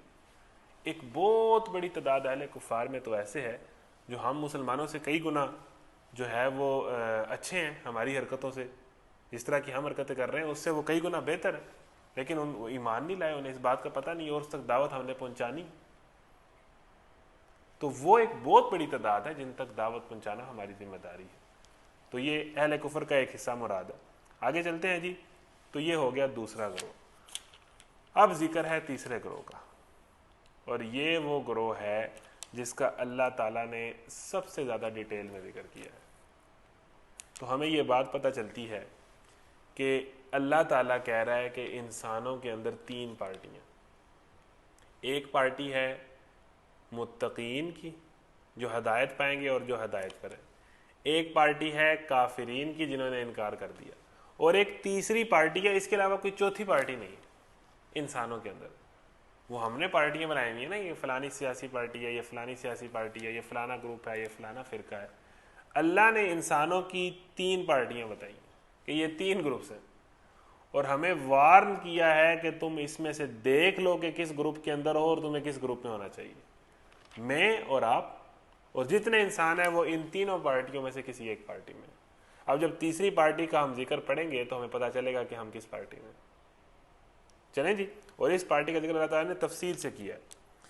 آگے بڑھتے ہیں جی. وَمِنَ النَّاسِ مَن يَقُولُ آمَنَّا بِاللَّهِ وَبِالْيَوْمِ الْآخِرِ وَمَا هُم بِمُؤْمِنِينَ يُخَادِعُونَ اللَّهَ وَالَّذِينَ آمَنُوا وَمَا يَخْدَعُونَ إِلَّا أَنفُسَهُمْ وَمَا يَشْعُرُونَ فِي قُلُوبِهِم مَّرَضٌ فَزَادَهُمُ اللَّهُ مَرَضًا وَلَهُمْ عَذَابٌ أَلِيمٌ بِمَا كَانُوا يَكْذِبُونَ وَإِذَا قِيلَ لَهُمْ لَا تُفْسِدُوا فِي الْأَرْضِ قَالُوا إِنَّمَا نَحْنُ مُصْلِحُونَ أَلَا إِنَّهُمْ هُمُ الْمُفْسِدُونَ وَلَكِنْ لَا يَشْعُرُونَ. بسم اللہ الرحمن الرحیم. بعض لوگ ایسے بھی ہیں انسانوں میں سے، تیسرے گروہ کا ذکر ہو رہا ہے، جو کہتے ہیں کہ ہم اللہ پر اور آخرت کے دن پر ایمان لائے ہیں، حالانکہ در حقیقت وہ مومن نہیں ہیں. پھر سنیں، انسانوں کے اندر بعض لوگ ایسے ہیں جو کہتے ہیں کہ ہم ایمان لائے ہیں. وہ جو پیچھے ذکر آ رہا ہے نا، ایمان بالغیب وبالآخرۃ ہم یوقنون. بعض لوگ ایسے ہیں جو کہتے ہیں کہ ہم ایمان لائیں، انکار نہیں کرتے، دوسرے گروہ میں شامل نہیں ہیں، آخرت پر بھی ایمان لائیں. یہ ہم مانتے ہیں کہ ہم جو کر رہے ہیں اس کا سوال ہوگا، جواب پوچھا جائے گا، جنت جہنم ہوگی. لیکن اللہ کہہ رہا ہے کہ وہ مومن نہیں ہے. مومن کہتے ہیں ایمان لانے والے کو.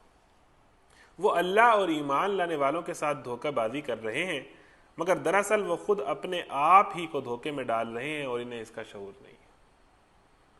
کہ وہ یہ سمجھ رہے ہیں، جو یہ بات کہتے ہیں کہ ہم دھوکہ دے رہے ہیں اللہ کو اور اہل ایمان کو، کہ ہم ڈبل گیم کر رہے ہیں.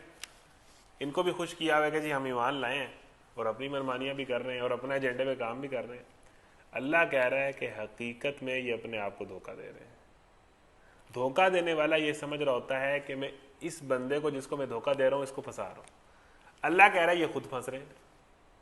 جس بندے کو آپ دھوکہ دے رہے ہو اس کو آلریڈی پتا ہو کہ آپ مجھے دھوکہ دے رہے ہیں، اس کو آلریڈی پتا ہو کہ یہ دھوکے باز ہے، یہ میں دھوکہ دے گا، تو وہ کس دھوکے میں ہے؟ پھر جو دھوکہ دینے والا ہے وہ دھوکے میں چلا گیا اور وہ خود پھنسنے والا ہے. تو جب دھوکہ جس کو دیا جا رہا ہے اسے پتا چل جائے کہ یہ دھوکے باز ہے، پھر تو جو دھوکہ دے رہا ہوتا ہے وہ دھوکے میں ہوتا ہے نا. تو یہاں کہہ گئے کہ وہ در حقیقت اپنے آپ کو دھوکہ دے رہے ہیں، دراصل وہ خود اپنے آپ ہی کو دھوکے میں ڈال رہے ہیں اور انہیں اس کا شعور نہیں ہے. ان کے دلوں میں ایک بیماری ہے. فی قلوبہم مرض فزادہم اللہ مرضا وَلَهُمْ عَذَابٌ أَلِيمٌ بِمَا كَانُوا يَكْسِبُونَ. آپ میرے ساتھ ساتھ اس طرح چل سکیں گے کہ اگر آپ اپنے ساتھ قرآن کھول لیں تو آپ کو زیادہ مزہ آئے گا قرآن کے اندر پڑھنے میں. ان کے دلوں میں ایک بیماری ہے جو اللہ نے اور زیادہ بڑھا دیا، اور جو جھوٹ وہ بولتے ہیں اس کی پاداش میں ان کے لیے دردناک سزا ہے. اچھا، اب بیماری کیا ہے؟ یہ والا معاملہ بڑا خطرناک ہے. بیماری سے مراد منافقت کی بیماری ہے. اللہ اور اس کی بیماری میں اضافہ کرنے کا مطلب یہ ہے کہ منافق کو اللہ فوراً سزا نہیں دیتا، بلکہ اسے ڈھیل دیتا چلا جاتا ہے اور منافق اور زیادہ منافق بنتا چلا جاتا ہے. اچھا، اب اس میں خطرناک بات یہ ہے کہ ہم جب یونیورسٹی لائف کے اندر باسیت نوجوان، ہم نے گرل فرینڈز بھی بنائی ہوئی ہیں، ہم برائی اور بے حیائی کے کام کر بھی رہے ہیں، بے حیائی کی چیزیں دیکھ بھی رہے ہیں، جو دل میں آ رہا ہے کر رہے ہیں، نماز بھی چھوڑ رہے ہیں، اور اس کے ساتھ ساتھ ہمارے نمبر بھی اچھے آ رہے ہیں، ہم پاس بھی ہو رہے ہیں، سیمیسٹر میں CGPA بھی ٹھیک ہے، تو ہمارے ذہن میں فوراً یہ خیال آتا ہے کہ یار میں اتنی عجیب زندگی گزار رہا ہوں، اپنی منمانیاں کر رہا ہوں، تو ہو کیوں نہیں کچھ رہا؟ تو یہ وہ پوزیشن ہے میرے بھائی جو زیادہ خطرناک ہے۔ جب بندہ گناہ کے رستے پہ چلے نا تو فوراً آپ کی زندگی میں کچھ برا ہو جائے تو یہ اچھی بات ہے کہ فوراً آپ کو وارن کر دیا گیا، فوراً آپ کو ڈرا دیا گیا، فوراً آپ کو جھٹکا دے دیا گیا کہ بھائی ٹھیک ہو جاؤ۔ لیکن اگر آپ گناہ کے رستے پہ چل رہے ہیں اور ساتھ ساتھ نمبر بھی پورے آ رہے ہیں، کامیابیاں بھی مل رہی ہیں، زندگی ٹھیک چل رہی ہے، تو میرے بھائی یہ معاملہ زیادہ خطرناک ہے۔ اللہ کہہ رہا ہے کہ میں ان کی رسی دراز کر رہا ہوں، کرنے دو کرنے دو کرنے دو۔ جب تسلی کر لیں گے نا تو پھر یہ پوری طرح فساد ہوگا، کاٹ ریڈ ہینڈڈ، رنگے ہاتھ میں ان کو پکڑ لوں گا۔ تو یہ زیادہ خطرناک معاملہ ہے کہ اگر ہم گناہ کے رستے پہ ہیں اور ہماری زندگی میں کچھ برا نہیں ہوا تو ہمیں یہ اندازہ ہو جانا چاہیے کہ اللہ ہم سے ناراض ہے، وہ بات ہی نہیں کرنا چاہتا۔ جس بندے کو اللہ تعالیٰ فوراً وارن کر دیتا ہے تو اس کو تو اللہ تعالیٰ چاہتا ہے نا کہ یہ ٹھیک رہے، یہ اس رستے پہ نہ چلے، فوراً اس کو وارننگ دے دی، فوراً اس کی کچھ برا ہو گیا، فوراً اس کی آنکھیں کھول دی، اور جو کر کر کے اس رستے پہ چلنا شروع ہو گیا اور کچھ ہو بھی نہیں رہا، اور وہ یہ سمجھ رہا ہے، وہی جو پیچھے سٹارٹ میں بات کی کہ یہ سمجھ رہے ہیں کہ میں دھوکہ دے رہا ہوں یا میرے دھوکے میں آ گئے، حالانکہ وہ خود دھوکے میں پھنسنے جا رہے ہیں، وہ خود ٹریپ میں پھنس رہے ہیں۔ جس طرح جو ہے وہ شکاری شکار کرتا ہے تو وہ ٹریپ میں آہستہ آہستہ جانور کو پھنساتا ہے، جانور کو نہیں پتہ ہوتا۔ اللہ تعالیٰ کہہ رہا ہے کہ میں ان کے گناہوں سے پوری طرح واقف ہوں اور میں ان کو ڈھیل دے رہا ہوں کہ کرنے دو، میں دیکھتا ہوں یہ کس حد تک جاتے ہیں۔ فی قلوبہم مرض، ان کے دلوں میں مرض تھا اور اللہ نے ان کے مرض کو بڑھا دیا، ان کے منافقین کو ان کے نفاق پر سزا نہیں دی، اور ان کا آہستہ آہستہ گناہوں کی عادت، نافرمانی کی عادت بڑھتی گئی بڑھتی گئی بڑھتی گئی بڑھتی گئی۔ کتنا خطرناک معاملہ ہے۔ جب ہم قرآن کو پڑھتے ہیں تو ہماری آنکھیں کھلتی ہیں۔ تو جب ان سے کہا گیا ان کے دلوں میں ایک بیماری ہے جسے اللہ نے اور زیادہ بڑھا دیا، اور جو جھوٹ وہ بولتے ہیں اس کی پاداش میں ان کے لیے دردناک سزا ہے۔ جب کبھی ان سے کہا گیا کہ زمین میں فساد برپا نہ کرو تو انہوں نے یہی کہا کہ ہم تو اصلاح کرنے والے ہیں۔ یہ بیسیکلی منافقانہ ایجنڈے پر کام کرنے والے کی وہ سائیکی ہے جو صدیوں سے چلی آ رہی، اور اللہ تعالیٰ نے اس کو زبردست طریقے سے بیان کیا ہے کہ اللہ تعالیٰ یہ کہہ رہا ہے یہاں، ویسے اسپیسیفکلی آپ کہہ لیں کہ ان منافقین کا ذکر ہے، جس طرح میں نے کہا کہ سورہ بقرہ مدینہ کے ابتدائی دور میں نازل ہوئی تھی، اور مدینہ کے ابتدائی دور میں جو بڑا فتنہ مسلمانوں کے اندر آیا تھا وہ تھا منافقت کا، کیونکہ مسلمان ایک تھوڑی سی پاور میں آگے تھے، تو بہت سارے لوگ فوائد کے لیے اسلام میں داخل ہونے لگ پڑے، بہت سارے لوگ ایجنٹ بن کے داخل ہونے لگ پڑے کہ وہ اصل میں اسلام نہیں لائے تھے لیکن وہ رپورٹنگ کرتے تھے اور وہ جناب کفار کے ایجنٹ تھے۔ تو یہ سارا معاملہ ان دنوں چل رہا تھا۔ تو یہ منافق وہ والے ہیں کہ جو اصل میں ایمان لائے ہی نہیں، ٹھیک ہے نا، جو دل سے ایمان لائے نہیں ہے۔ ایک تو منافق وہ ہے نا کہ جو ایمان لاتا ہے اور پھر عمل میں کمزور ہوتا ہے، تو یہ کہہ لیں کہ یہ منافق کی وہ کیٹیگری ہے کہ جو ایمان لائے نہیں ہے اور سازشی ذہن سے اپنے مفاد کے لیے یا نقصان پہنچانے کی غرض سے اسلام میں داخل ہوئے تھے۔ تو اب اللہ تعالیٰ ان کی سائیکی بیان کر رہا ہے ان لوگوں کی، جو آج بھی آپ کو نظر آئے گا کہ جب ان سے کہا جائے، ان منافقین سے، کہ زمین میں فساد نہ کرو، تو وہ کیا کہتے ہیں؟ ہم تو اصلاح کرنے والے ہیں۔ الا انہم المفسدون ولکن لا یشعرون، وہ کہتے ہیں ہم تو اصلاح کرنے والے ہیں۔ لا تفسدوا فی الارض قالوا انما نحن مصلحون، وی آر ریفارمرز، ہم تو ریفارمز چاہتے ہیں آپ کی سوسائٹی میں، ہم تو پاکستانی قانون کے اندر ریفارمز چاہتے ہیں، ہم تو یہ وومنس عورتوں کو امپاور کر رہے ہیں، عورتوں کے حقوق کی بات کر رہے ہیں، ہم تو جناب پاکستان کے اندر جو ہے وہ ترقی کی بات کرتے ہیں۔ یہ بیسیکلی سائیکی ہے۔ جو بھی غلط ایجنڈے پہ کام کر رہا ہوتا ہے وہ کبھی بھی اس نام سے نہیں آئے گا کہ میں جناب تباہی کا ایجنڈا لے کے آیا، وہ ہمیشہ ریفارمز کے نام پر آئے گا، اصلاح کے نام پر آئے گا، ترقی اور پروگرس کے نام پر آئے گا، یہ پہلے دن سے۔ اور فساد کیا ہے؟ فساد کو سمجھ لیں، اللہ کے حکم کے خلاف ہر چیز فساد ہے، یہ فساد کی ڈیفینیشن ہے۔ اللہ تعالیٰ کے قانون اور اللہ تعالیٰ کے حکم سے ہٹ کے کوئی چیز ہے وہ فساد ہے.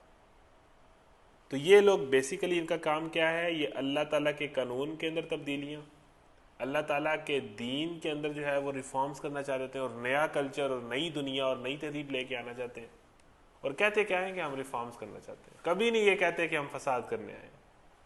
یہ سائیکالوجی آپ کو آج کے اندر بھی اپنی دنیا کے اندر جگہ جگہ نظر آئے گی. جب ان کو روکا جائے گا وہ کہیں گے ہم تو حقوق کی, ہم تو ریفارمز کی, ہم تو اصلاح کی بات کرتے ہیں. خبردار, الا انہم المفسدون ولکن لا یشعرون, خبردار حقیقت میں یہی لوگ مفسد ہیں مگر انہیں شعور نہیں. اور جب ان سے کہا گیا کہ جس طرح دوسرے لوگ ایمان لائیں اسی طرح تم بھی ایمان لاؤ, تو انہوں نے یہی جواب دیا کہ کیا ہم بیوقوفوں کی طرح ایمان لائیں, خبردار حقیقت میں تو یہ خود بیوقوف ہیں مگر یہ جانتے نہیں. اچھا, جب ان سے کہا جاتا تھا ان منافقین سے کہ آپ ایمان لائیں جس طرح یہ صحابہ ایمان لے کے آئے ہیں, جس طرح حضرت بلال ایمان لے کے آئے ہیں, عمار بن یاسر ایمان لے کے آئے ہیں, ابو بکر صدیق ایمان لے کے آئے ہیں, علی المرتضیٰ ایمان لے کر آئے ہیں, جس طرح یہ صحابہ ایمان لے کے آئے, جو پتہ چل رہا ہے ایمان لے کے آئے, جو ایمان لانے کے بعد ہر طرح کی قربانیاں دے رہے ہیں, گھر بار چھوڑے, تو آگے سے کیا کہتے تھے کہ ان بیوقوفوں کی طرح کا ایمان لے کے آئے, نعوذ باللہ, کہ یہ ایک ایسا ایمان ہے کہ جناب قربانی بھی دے دو, یہ ایک ایسا ایمان ہے کہ اسلام پر چلنے کے لیے لوگوں سے دشمنیاں مول لے لو, لوگوں سے لڑائی مول لے لو, یہ ایک ایسا ایمان ہے, یہ تو فنڈامنٹل ہیں اور یہ تو بڑے بنیاد پرست ہیں اور یہ تو بڑے ریجڈ قسم کے لوگ ہیں, ایسا ایمان نہیں ہم لاتے. اس طرح یہ کون سا ایمان ہے کہ جناب ایمان کے لیے بندہ جناب نہ روٹی کمائے, نہ ترقی کرے, نہ یہ کرے, نہ وہ کرے, ہر چیز ہی چھوڑ دے. یہ اس طرح کے تانے دیا کرتے تھے جو آج بھی ہمیں سننے کو ملتے ہیں. منافق ایک سوچ کا نام ہے, منافقت جو ہے نا, منافقانہ طرز عمل, اور وہ ہر دور میں رہتی ہے, وہ ہر دور میں مختلف شکلوں کے اندر نظر آئے گی. تو اس سوچ کو اور اس سائیکی کو بیسیکلی اللہ تعالیٰ نے قرآن کے پہلے رکوع میں وارن کر دیا ہے قرآن پڑھنے والوں کو کہ اس سائیکی سے بچنا اور اس سائیکی کے لوگوں سے آگاہ رہنا. وہ کہتے تھے کہ ہم ان صحابہ کی طرح کا ایمان لائیں جو اللہ کے نبی کے حکم پر کچھ بھی کرنے کو تیار ہو جاتے ہیں, نہ اپنی دنیا دیکھتے ہیں, نہ اپنا کاروبار دیکھتے ہیں, نہ اپنی روٹی دیکھتے ہیں. یہ آج باتیں ہوتی ہیں کہ بھئی یہ حلال حرام ٹھیک ہے, لیکن اتنا نہیں ہونا چاہیے کہ بندے کا کاروبار ہی خراب ہو جائے. بندے نے یار کوئی اپنا الو بھی سیدھا کرنا ہوتا ہے, کوئی دنیا کے معاملات ہوتے ہیں یار, کچھ چیزیں ہوتی ہیں آپ کو نہیں پتا, کرنا پڑتا ہے, مجبوریاں ہوتی ہیں, یہ ہے وہ ہے. اب اتنا تو نہیں ہوتا نا کہ بندہ ہر چیز ہی حلال حرام دیکھنے لگ پڑے. یہ بیسیکلی منافقانہ سائیکالوجی. اگر آپ اسلام لائے ہیں تو قربانیاں تو ہیں, قربانیاں مختلف فیلڈز میں, مختلف مواقعوں میں, زندگی کے مختلف لمحوں میں دینی پڑ جائیں گی اور دینی ہوں گی, یہی آپ کے ایمان کا امتحان ہے.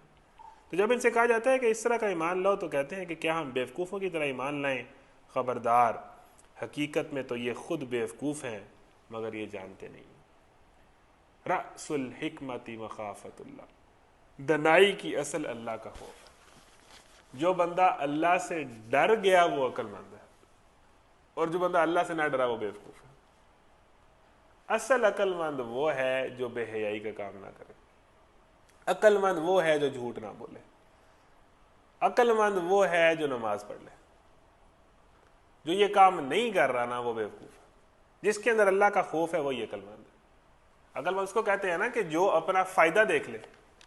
جو بندہ بہت زیادہ سیانہ ہو, جو بندہ بہت زیادہ پیسے کما لے, یا جو بندہ جسے پتہ چل جائے کہ اس کام میں میرا فائدہ ہے اور اس کام میں میرا نقصان ہے, ہم کہتے ہیں کہ یہ بندہ بڑا گرو ہے, بڑا عقل مند ہے, بڑا سمجھدار ہے, سینسیبل ہے. اسے پتہ چل جاتا ہے کہ کون سی چیز اس کے لیے بہتر ہے اور کون سی چیز اس کے لیے نقصان دہ. تو جو بندہ متقی ہوتا ہے نا, اسے پتہ ہوتا ہے کہ گناہ میرے لیے نقصان دہ ہے اور نیکی میرے لیے بہتر ہے. الٹیمیٹلی یہ مجھے کامیاب کر دے گی اور جنت میں لے جائے گی اور ہمیشہ کی انجوائمنٹ دے دے گی. اور یہ جو گناہ ہے نا, یہ شاید بظاہر فائدہ دے رہا ہو, الٹیمیٹلی اس کا انجام بہت غلط ہے. تو عقل مند وہ ہوتا ہے جو دور کی دیکھتا ہے. تو اگر آپ نے دور کی دیکھنی ہے تو دور تو آخرت ہے اور جنت اور جہنم ہے, اور اس دور کی دیکھنے کے اندر اگر آپ نے جنت میں جانا ہے تو اس کے لیے گناہ سے بچنا ہے. تو عقل مند وہی ہے جو گناہ سے بچ جائے, عقل مند وہی ہے جو اللہ کی نافرمانی سے بچ جائے. اور جب ان سے کہا گیا کہ جب یہ اہل ایمان سے ملتے ہیں تو کہتے ہیں کہ ہم ایمان لائے ہیں, اور جب علیحدگی میں اپنے شیطانوں سے ملتے ہیں تو کہتے ہیں کہ اصل میں تو ہم تمہارے ساتھ ہی ہیں اور ان لوگوں سے محض مذاق کر رہے ہیں. اچھا, شیطان کے جو میننگ ہے وہ ہوتے ہیں شوریدہ کے یا باغی کے یا دیوانے کے، ٹھیک ہے نا، شوریدہ سر اس طرح. تو شیطان بعض اوقات شیطان ابلیس کے معنی کے اندر بھی آتا ہے، اور شیطان بعض اوقات انسانوں کے اندر جو شیطانی قسم کے لوگ ہیں ان کے ذکر میں بھی آتا ہے. تو یہاں وہی جو ہے مشرکین مکہ اور جو منافقین تھے وہاں پر مدینہ کے اندر، ان کا ذکر اللہ تعالیٰ کر رہا ہوتا ہے کہ جب یہ اپنے منافق سرداروں سے ملتے ہیں. تو شیطان انسانوں میں بھی اللہ تعالیٰ ذکر کرتا ہے کہ یہ شیطان کے دوست ہیں، اور شیطان کا بھی اور شیاطین کا بھی ذکر کرتا ہے. تو جب یہ اپنے شیطانوں سے ملتے ہیں تو کہتے ہیں کہ اصل میں ہم تمہارے ساتھ ہیں اور ان لوگوں سے محض مذاق کر رہے ہیں. کہ جب یہ اپنے گروپ میں جاتے تھے تو کہتے تھے ہم تمہارے ساتھ ہیں، جب مسلمانوں کے پاس آتے تھے تو کہتے تھے ہم تمہارے ساتھ ہیں. ہم تو ان سے مذاق کر رہے ہیں، اللہ ان سے مذاق کر رہا ہے اور ان کی رسی دراز کی جاتا ہے، اور یہ اپنی سرکشی میں اندھوں کی طرح بھٹکتے چلے جاتے ہیں. اچھا، پہلے اللہ نے کہا کہ یہ لوگ دھوکہ دے رہے ہیں حالانکہ خود دھوکے میں. اب اللہ کہہ رہا ہے کہ یہ لوگ کہتے ہیں کہ ہم اہل ایمان کا مذاق اڑا رہے ہیں، اڑاتے ہیں، اور ہم ان سے مذاق کرتے ہیں. اللہ کہہ رہا ہے کہ یہ خود اپنا مذاق اڑوا رہے ہیں. ان کی اصل حیثیت جو ہے وہ اللہ تعالیٰ بتا رہا ہے. وہ ان کی رسی دراز کی جاتا ہے اور یہ اپنی سرکشی میں اندھوں کی طرح بھٹکتے چلے جاتے ہیں.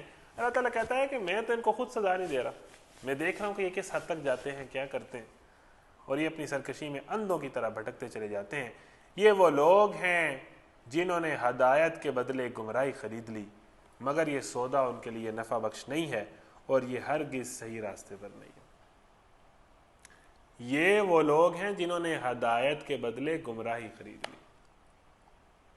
ہدایت چھوڑ کے گمراہی خرید لی، یعنی کہ اس کا مطلب یہ بھی ہے کہ ہم بعض اوقات مسجد میں فری نہیں جاتے اور سینما کے اندر پیسے دے کے چلے جاتے ہیں. ہدایت کے بدلے گمراہی خریدنا، فری ہدایت جو ہے وہ جو آپ کو مل رہی ہے اس کو بندہ چھوڑ دے اور گناہ کے رستے کو پیسے دے کے قبول کر لے، کچھ پے کر کے قبول کر لے، کچھ ایفرٹ لگا کے قبول کر لے. یہ وہ بد نصیبی کا مقام ہے جس کا اللہ تعالیٰ ذکر کر رہا ہے کہ یہ وہ لوگ ہیں، اور یہ اکثر منافقین نہیں ہوتے، کہ جو ہدایت کو چھوڑ کر گمراہی خریدتے ہیں، گمراہی کے لیے ایفرٹ کرتے ہیں، گمراہی کے لیے پیسے لگاتے ہیں. اولئک الذین اشتروا الحیاۃ الدنیا اولئک الذین اشتروا الضلالۃ بالہدی. اور ان کی مثال ایسی ہے، آگے اللہ تعالیٰ دو مثالیں بیان کرتا ہے. یہ سودا ان کے لیے نفع بخش نہیں ہے اور یہ ہرگز صحیح راستے پر نہیں ہے، یعنی جو چیز انہوں نے خریدی ہے گمراہی، وہ ان کے لیے بالکل بھی نفع بخش نہیں ہوگی، یہ سودا ان کا نقصان کرے گا. ان کی مثال ایسی ہے جیسے ایک شخص نے آگ روشن کی اور جب اس نے سارے ماحول کو روشن کر دیا تو اللہ نے ان کا نور بصارت سلب کر لیا اور انہیں اس حال میں چھوڑ دیا کہ تاریکیوں میں انہیں کچھ نظر نہیں آتا. یا یہ بہرے ہیں، گونگے ہیں، اندھے ہیں، یہ اب نہ پلٹیں گے. یہ ہے پہلی مثال. یہاں اللہ تعالیٰ نے دو بہت خوبصورت مثالیں دی ہیں. پہلی مثال یہ ہے کہ اگر آپ نے ان منافقین کو سمجھنا ہے کہ یہ کس طرح کے لوگ ہیں تو آپ اس طرح سمجھیں کہ آگ ہوئی اور اس سے سارا ماحول روشن ہو گیا تو اللہ نے ان کا نور بصارت سلب کر لیا.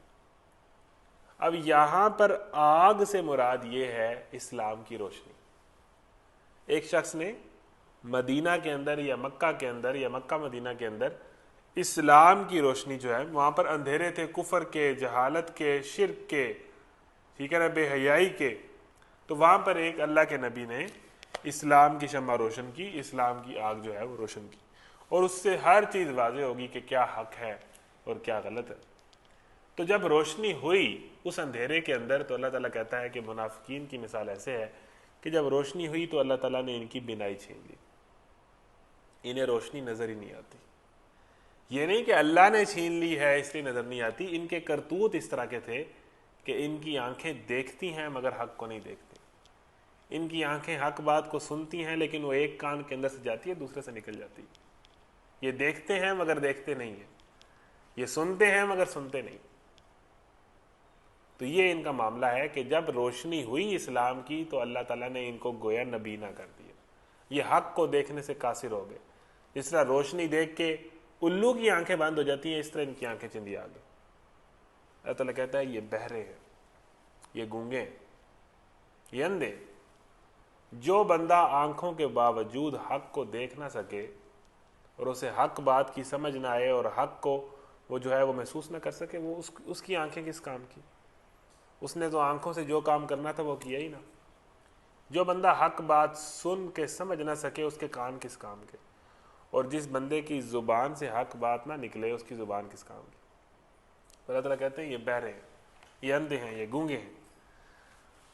آگے چلتے ہیں، ایک اور مثال ہے۔ ان کی مثال ایسی ہے جیسے ایک شخص نے آگ روشن کی، اللہ نے ان کا نور بصارت سلب کر لیا اور انہیں اس حال میں چھوڑ دیا کہ تاریکیوں میں انہیں کچھ نظر نہیں آتا۔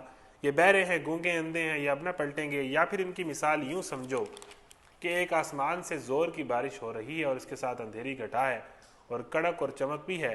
یہ بجلی کے کڑاکے سن کر اپنی جانوں کے خوف سے کانوں میں انگلیاں ٹھوس لیتے ہیں، اور اللہ ان منکرین حق کو ہر طرف سے گھیرے میں لیے ہوئے ہے۔ چمک سے ان کی حالت یہ ہو رہی ہے کہ گویا ان قریب بجلی ان کی بصارت اچک لے جائے گی۔ جب ذرا کچھ روشنی انہیں محسوس ہوتی ہے تو اس میں کچھ دور چل لیتے ہیں، اور جب ان پر اندھیرا چھا جاتا ہے تو کھڑے ہو جاتے ہیں۔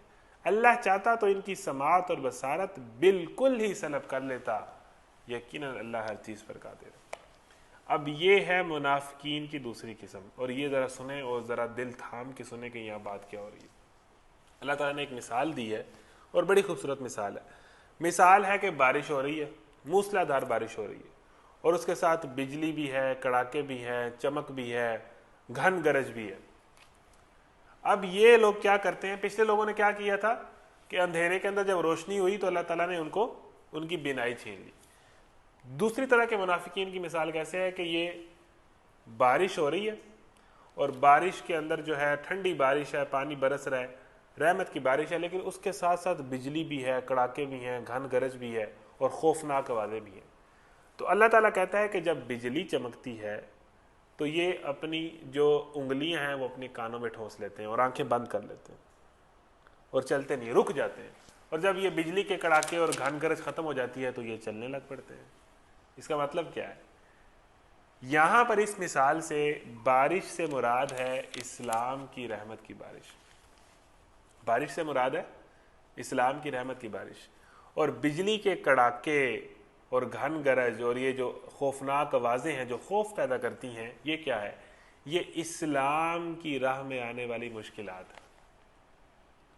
بارش کے اندر صرف بارش تو نہیں نہ ہوتی، اس کی رحمت کا پہلو یہ ہے کہ ٹھنڈا پانی ہے، ہوائیں ہیں، برس رہی ہے، لیکن اس کا دوسرا پہلو یہ ہے کہ اس کے اندر بجلی ہے، کڑاکے ہیں، گھن گرج ہے۔ تو اسلام کے اندر جو آزمائش ہے اور جو قربانیاں ہیں، یہ وہ چیز ہے۔ تو اللہ کیا کہہ رہا ہے کہ یہ وہ منافقین ہیں کہ جب بجلی اور کڑاکے آتے ہیں تو یہ اپنی آنکھیں بند کر لیتے ہیں، کانوں میں انگلیاں ٹھوس لیتے ہیں، کھڑے ہو جاتے ہیں، اور جب صرف بارش برس رہی ہوتی ہے تو چلنے لگ پڑتے ہیں، کبھی رک جاتے ہیں، کبھی چل پڑتے ہیں۔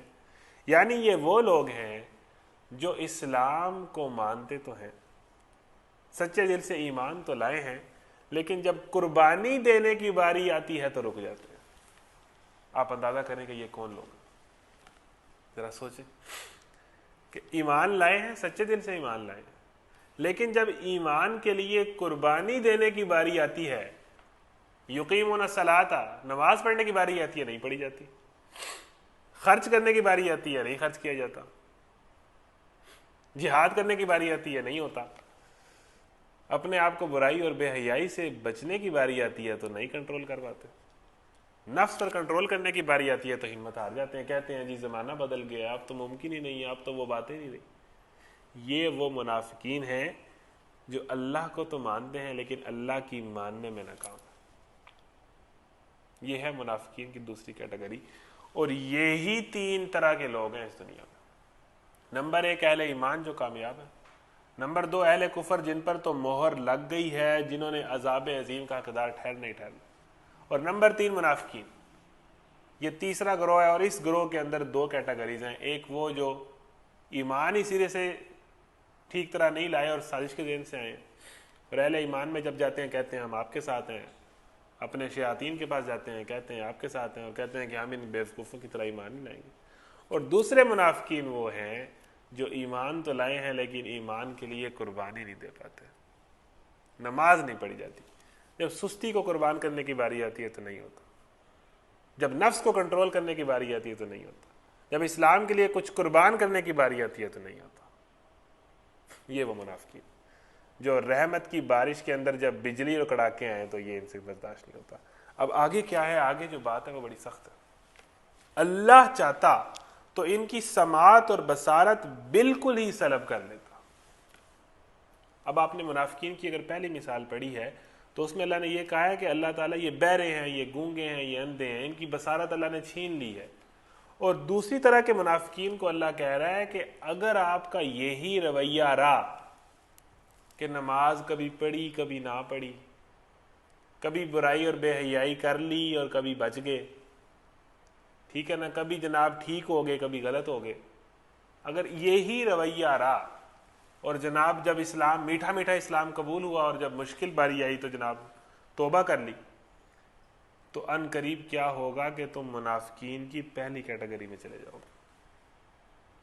اللہ سے معافی مانگنی چاہیے اور بچنا چاہیے کہ جب ہم اس کیٹیگری میں رہیں گے زیادہ دیر تو اس بات کا امکان ہے کہ ہم پہلی کیٹیگری میں چلے جائیں. اور پہلی کیٹیگری وہ کیٹیگری ہے جو کہہ لیں کہ کافروں سے بھی بدتر ہے.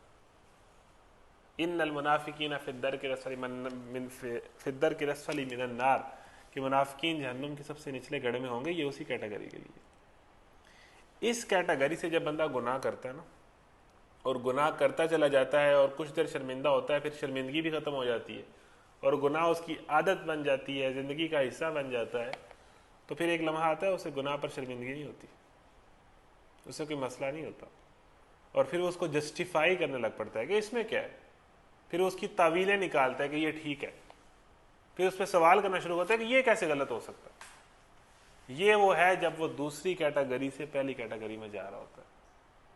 تو اس ٹائم اللہ معاف کرے ہم اس کیٹیگری میں آتے ہیں کہ اسلام کا نام تو لیتے ہیں اور دل سے ایمان لائے ہیں، لیکن اسلام کے احکامات پر عمل کرنے کی جب باری آتی ہے اور قربانی دینے کی باری آتی ہے تو ہم پیچھے ہٹ جاتے ہیں. اگر ہمارا یہی رویہ رہا اور اسی کنفیوژن میں ہماری زندگی گزر گئی اور گناہ کیا نہ کیا، تو ان قریب اللہ تعالیٰ کہتا ہے کہ میں تمہاری سماعت اور بصارت سلب کر سکتا ہوں. لیکن اللہ کی یہ رحمت ہے ان منافقین پر کہ اللہ نے نہیں کی. یہ ذکر ہے کہ اللہ چاہتا تو ان کی سماعت اور بصارت بالکل ہی سلب کر لیتا، یقیناً اللہ ہر چیز پر قادر ہے. اللہ نے ابھی کیا نہیں ہے، اللہ نے موقع دیا ہے کہ میرے بندے میرے پاس آ جائیں. یہ اللہ نے موقع ہی دیا ہے کہ آپ قرآن کلاس میں آئیں. قرآن کلاس میں آنا خوشخبری ہے، یعنی اللہ نے قرآن کلاس میں آنے کا مطلب یہ ہے کہ اللہ نے دیکھا ہے کہ اس بندے میں کرنٹ ہے، اس بندے میں ٹھیک ہونے کا جذبہ ہے، یہ ٹھیک ہو سکتا ہے، تو کیوں نہ اس کو ایک بوسٹر دیا جائے. یہ قرآن کلاس کا آپ کی زندگی میں آ جانا کوئی ایک سے ایویں ہی واقعہ نہیں ہو گیا، اس کے پیچھے ایک بہت بڑی وجہ ہے، ایک بہت بڑی سلیکشن ہے جو اللہ تعالیٰ نے کی ہے. تو اس رحمت کا اور اللہ تعالیٰ کے اس توفیق کا فائدہ اٹھائیں اور منافق کی اس کیٹیگری سے نکل کر اس اہل ایمان کی کیٹیگری میں جائیں جو سب سے پہلے آئی، اور وہی لوگ کامیاب ہیں. تو ہمیں یہ پتہ چلا کہ دنیا میں تین پارٹیاں، جو پارٹیاں ہم نے بنائی ہوئی ہیں وہ میٹر نہیں کرتی. دنیا میں انسانوں کی تین ہی پارٹیاں ہیں، ایک اہل ایمان کی جو کامیاب ہے، ایک اہل کفر کی جن کے لیے عذاب عظیم ہے، اور ایک منافقین کی جو سب سے زیادہ ہے. اہل ایمان بھی تھوڑے ہیں، اہل کفر بھی تھوڑے ہیں، منافقین بہت زیادہ ہیں، کنفیوز لوگ بہت زیادہ ہیں، جن کی کوئی ڈائریکشن نہیں ہے وہ بہت زیادہ ہے. چلو کافر کی ایک ڈائریکشن تو ہے نا، منافق تو کنفیوز آدمی کہ میں یہ کام کروں کہ نہ کروں، اس کے اندر یقین نہیں ہے، جس کا پہلی ذکر ہے ذالک الکتاب لا ریب فیہ.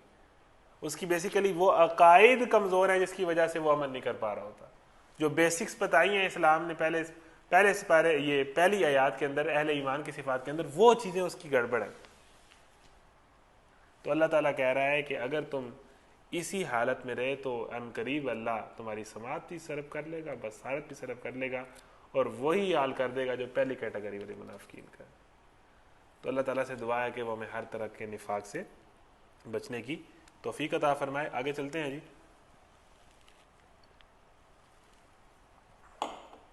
بسم اللہ الرحمن الرحیم.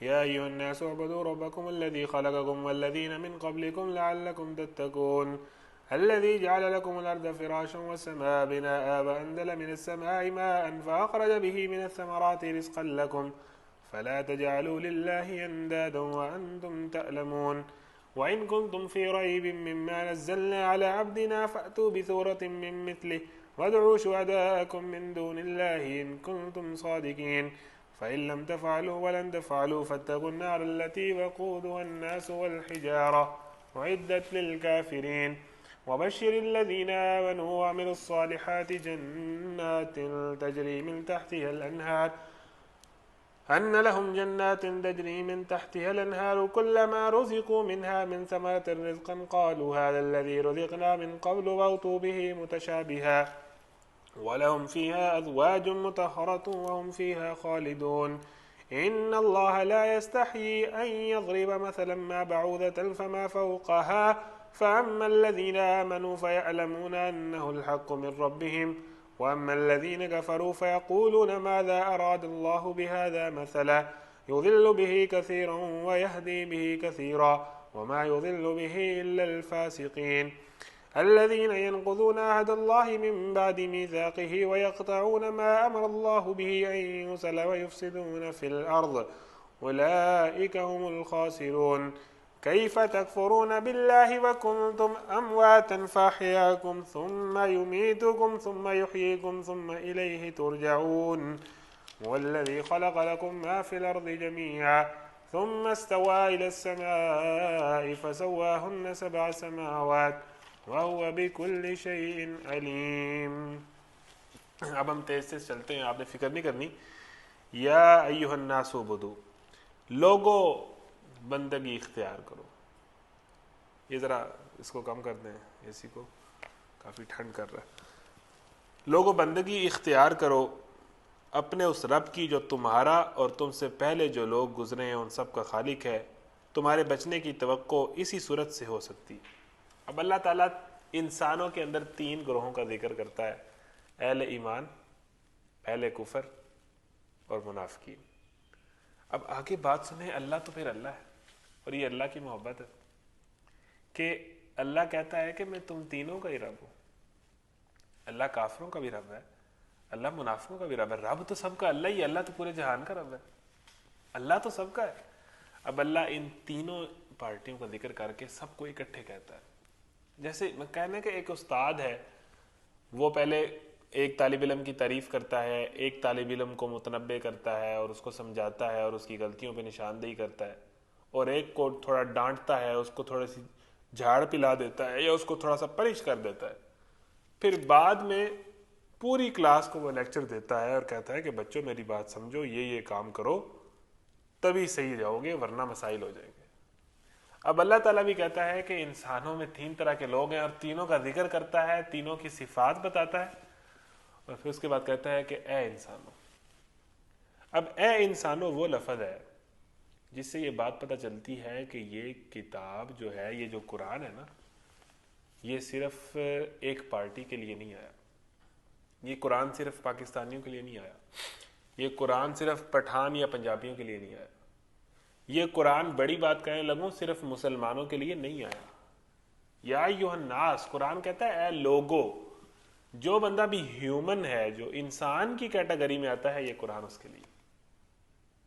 تو ہمیں تو اس بات پہ فخر ہونا چاہیے کہ بھئی یہ قرآن جو ہے یہ صرف کسی ایک ادارے کی چیز نہیں ہے، کسی ایک خاص طبقے کی چیز نہیں ہے. اور یہ لفظ جو ہے ہمارے اوپر اتنی بڑی ذمہ داری عائد کرتا ہے کہ بھئی ہم نے یہ قرآن پوری دنیا کو پڑھانا ہے اور سمجھانا ہے. اور حالت یہ ہے کہ ہم نے خود نہیں پڑھا ہوا. پرابلم یہ ہے کہ ہمیں خود نہیں آتا، اور اس قرآن کو ہم نے پوری دنیا کو پڑھانا ہے. کنتم خیر امۃ اخرجت للناس، کہ ہمیں تو لوگوں کے لیے برپا کیا گیا ہے اس امت کو، تمام انسانوں کے لیے. وما ارسلناک الا رحمۃ للعالمین، اللہ کے نبی جو ہیں وہ کسی ایک صرف عرب والوں کے لیے تو نہیں بھیجے گئے تھے، وہ تو تمام جہانوں کے لیے رحمت. تو لوگوں بندگی اختیار کرو اپنے اس رب کی جو تمہارا اور تم سے پہلے جو لوگ گزرے ان سب کا خالق ہے. تمام انسانوں کو، منافقین کو بھی اللہ مخاطب کرتا ہے، کافرین کو بھی اللہ مخاطب کرتا ہے، اہل ایمان کو بھی اللہ مخاطب کرتا ہے. اور کیا کہتا ہے؟ یا ایھا الناس اعبدوا، لوگو بندگی کرو اپنے رب کی. زندگی آمد برائے بندگی، زندگی بے بندگی شرمندگی. زندگی کا مقصد ہی بندگی ہے. ایک بال پینٹ کا مقصد لکھنا ہے نا، تو جب تک وہ لکھتی ہے تب تک آپ اس کو استعمال کرتے ہیں. جب وہ لکھنا چھوڑ دیتی ہے آپ اس کو ڈسٹ بن میں پھینک دیتے ہیں. تو اللہ تعالیٰ بھی کہتا ہے کہ اے انسانوں تمہارا مقصد بندگی ہے. اگر تم بندگی نہیں کرو گے تو میں تمہیں جہنم میں پھینک دوں گا. جس طرح ڈسٹ بن میں پھینکا ہوا جو کچرا ہے، جو ساری ڈسٹ بنز ہیں وہ الٹیمیٹلی جو ہے وہ سارا کچرا اکٹھا ہو کر اس کے ساتھ کیا ہوتا ہے؟ اس کو جلا دیا جاتا ہے. ہم خود جو چیز ہمارے کام کی نہیں رہتی اس کو ڈسٹ بن میں پھینکتے ہیں اور ڈسٹ بن سے وہ سارا کچرا جمع ہو کے جلا دیا جاتا ہے. تو یعنی جو چیز اپنا کام چھوڑ دیتی ہے نا، اپنا مقصد چھوڑ دیتی ہے، وہ ڈسٹ بن میں جاتی ہے. انسان کا مقصد ہے بندگی، پیدا ہونے کا مقصد ہی بندگی ہے. ہم پیدا ہی بندگی کے لیے ہوئے ہیں. اللہ کہہ رہا ہے کہ تمہیں پیدا ہی بندگی کے لیے کیا ہے، اگر نہیں کرو گے تو پھر آگ میں جاؤ گے، ڈسٹ بن میں جاؤ گے، اور سارا کوڑا کرکٹ سارا کچرا اللہ تعالیٰ قیامت کے دن اکٹھا کرے گا نافرمانوں کا اور ان کو جہنم میں پھینک دے گا. تو لوگوں، اے انسانوں، تمام انسان، اے 8 ارب انسانوں، اے دنیا میں جتنے انسان ہو، بندگی اختیار کرو اپنے اس رب کی جو تمہارا اور تم سے پہلے جو لوگ گزرے ان کا بھی خالق ہے. صرف تمہارا خالق نہیں ہے، جو تم سے پہلے تمہارے باپ دادا اور جتنے پہلے آتے رہے ہیں نا، سب کا خالق ہے. تمہارے بچنے کی توقع اسی صورت سے ہو سکتی ہے. ایک ہی طریقہ ہے اللہ کے عذاب سے بچنے کا، اور وہ ہے بندگی. ایک ہی طریقہ ہے. کوئی بندہ سوچے کہ میں یہ کام کر کے بچ جاؤں گا، یہ کام کر کے بچ جاؤں گا، نہیں. ایک ہی طریقہ ہے، لوگوں اللہ کی بندگی کرو. وہی تو ہے جس نے تمہارے لیے زمین کا فرش بچھایا، آسمان کی چھت بنائی، اوپر سے پانی برسایا اور اس کے ذریعے سے ہر طرح کی پیداوار نکال کر تمہارے لیے رزق بہم پہنچایا. بس جب تم یہ جانتے ہو تو دوسروں کو اللہ کا مد مقابل نہ ٹھہراؤ. اب یہاں ایک بڑی کمال آیت ہے کہ اللہ تعالیٰ پورا سائیکل بتا رہا ہے. وہی تو ہے جس نے تمہارے لیے زمین کا فرش بچھایا، آسمان کی چھت بنائی، اوپر سے پانی برسایا اور اس کے ذریعے سے ہر طرح کی پیداوار نکال کر تمہارے لیے رزق بہم پہنچایا. یہ پورا سائیکل آ گیا. آپ حیران ہوں گے کہ قرآن کے اندر اتنی سائنس، سٹارٹ میں نے بات کر دی کہ قرآن غیب سے شروع ہوتا ہے اور سائنس جو ہے بالکل اور سے شروع ہوتی ہے. اب قرآن جو باتیں کرے گا وہ سائنس کو سمجھنی چاہیے اور سائنس کو اس سے سیکھنا چاہیے. اور سائنس کو ہمیں قرآن کی جو بیسکس ٹولز ہیں ایمان بالغیب، اس کو اپنے اندر پوری طرح فٹ کر کے اس کے اندر پورا یقین رکھ کے ہمیں سائنس کو سمجھنا چاہیے، تو پھر ہمیں سائنس سمجھ آئے گی. جو بنیادی غلطی ہے وہ یہ ہے کہ ہم سائنس جو ہے وہ غیب کو نہیں مانتی، خدا کو نہیں مانتی. سائنس خدا کو نہیں مانتی کیونکہ وہ نظر نہیں آتا، محسوس نہیں ہوتا. اور اس اصول پہ کوئی بھی چیز جو محسوس نہیں ہوتی، جنت کو نہیں مانتی، جہنم کو نہیں مانتی. تو یہ جب یہ سائنٹیفک رویہ ہوگا، اگر اپنا اسلام کو سمجھنا تو ایمان بالغیب، پھر اس کے بعد آپ کو سائنس بھی بہت اچھی سمجھ آ جائے گی. اب اللہ تعالیٰ سائیکل بتا رہا ہے نا کہ اللہ تعالیٰ نے آسمان سے پانی برسایا، زمین کو فرش بنایا، آسمان کو چھت بنایا، وہاں سے پانی برسایا اور اس سے رزق اگایا. یہ سائیکل ہے. اوپر سے پانی گرتا ہے، نیچے سے رزق اگتا ہے. اب آپ اسے یہ اندازہ کریں کہ کھانے پینے کی جتنی چیزیں ہیں وہ زمین سے نکلتی ہیں. جو رزق ہے، اس کو آپ رزق کہتے ہیں، وہ نکلتا ہی زمین سے ہے. مثال کے طور پر آپ دودھ پیتے ہیں، دودھ کہاں سے آتا ہے؟ بھینس کے تھنوں سے آتا ہے. اب بھینس کے اندر دودھ کس طرح بنتا ہے؟ وہ چارہ کھاتی ہے، وہ پٹھے کھاتی ہے، یا جو بھی آپ اس کو کہتے ہیں. تو جب وہ کھاتی ہے تو وہ جو پٹھے یا چارہ جو وہ کھاتی ہے وہ کہاں سے نکلتا ہے؟ وہ زمین سے نکلتا ہے. اس کے نتیجے میں اس کے اندر دودھ بنتا ہے اور وہ آپ پیتے ہیں. کوئی بھی چیز ہے، سبزی ہے زمین سے نکلتی ہے، فروٹ ہیں زمین سے نکلتے ہیں. کھانے پینے کی کوئی بھی چیز جو آپ کھاتے ہیں وہ ڈائریکٹلی یا انڈائریکٹلی زمین سے نکلتی ہے. سارے کا سارا رزق زمین سے نکلتا ہے، اور سارے کا سارا رزق زمین سے نکلنے کا ذریعہ ایک ہے کہ اوپر سے پانی برستا ہے. جس دن اللہ تعالیٰ نے پانی برسانا چھوڑ دیا، ساری انسانیت بھوکی مر گئی. اس طرح یہ پوری کائنات اور پوری دنیا اللہ کے اس طرح ہاتھ میں کہ جس دن پانی برسنا چھوڑ دیا سارا سائیکل ٹوٹ گیا، رزق کا نظام ختم ہو گیا. تو اللہ نے پورا سائیکل بیان کر دیا. زمین کو فرش بنایا، آسمان کو چھت بنایا، اوپر سے پانی برسایا، اور اس پانی کے نتیجے میں پوری انسانیت اور تمام مخلوقات کے لیے رزق کا بندوبست کیا.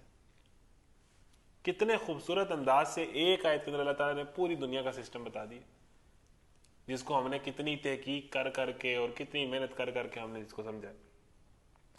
وہی تو ایسے تمہارے لیے زمین کا فرش بچھایا، آسمان کی چھت بنائی، اوپر سے پانی برسایا اور اس کے ذریعے سے ہر طرح کی پیداوار نکال کر تمہارے لیے رزق بہم پہنچایا. پس جب تم یہ جانتے ہو تو دوسروں کو اللہ کا مد مقابل نہ ٹھہراؤ اور اگر تمہیں اس امر میں شک ہے کہ یہ کتاب جو ہم نے اپنے بندے پر اتاری ہے یہ ہماری ہے یا نہیں، تو اس کی مانند ایک ہی صورت بنا لو۔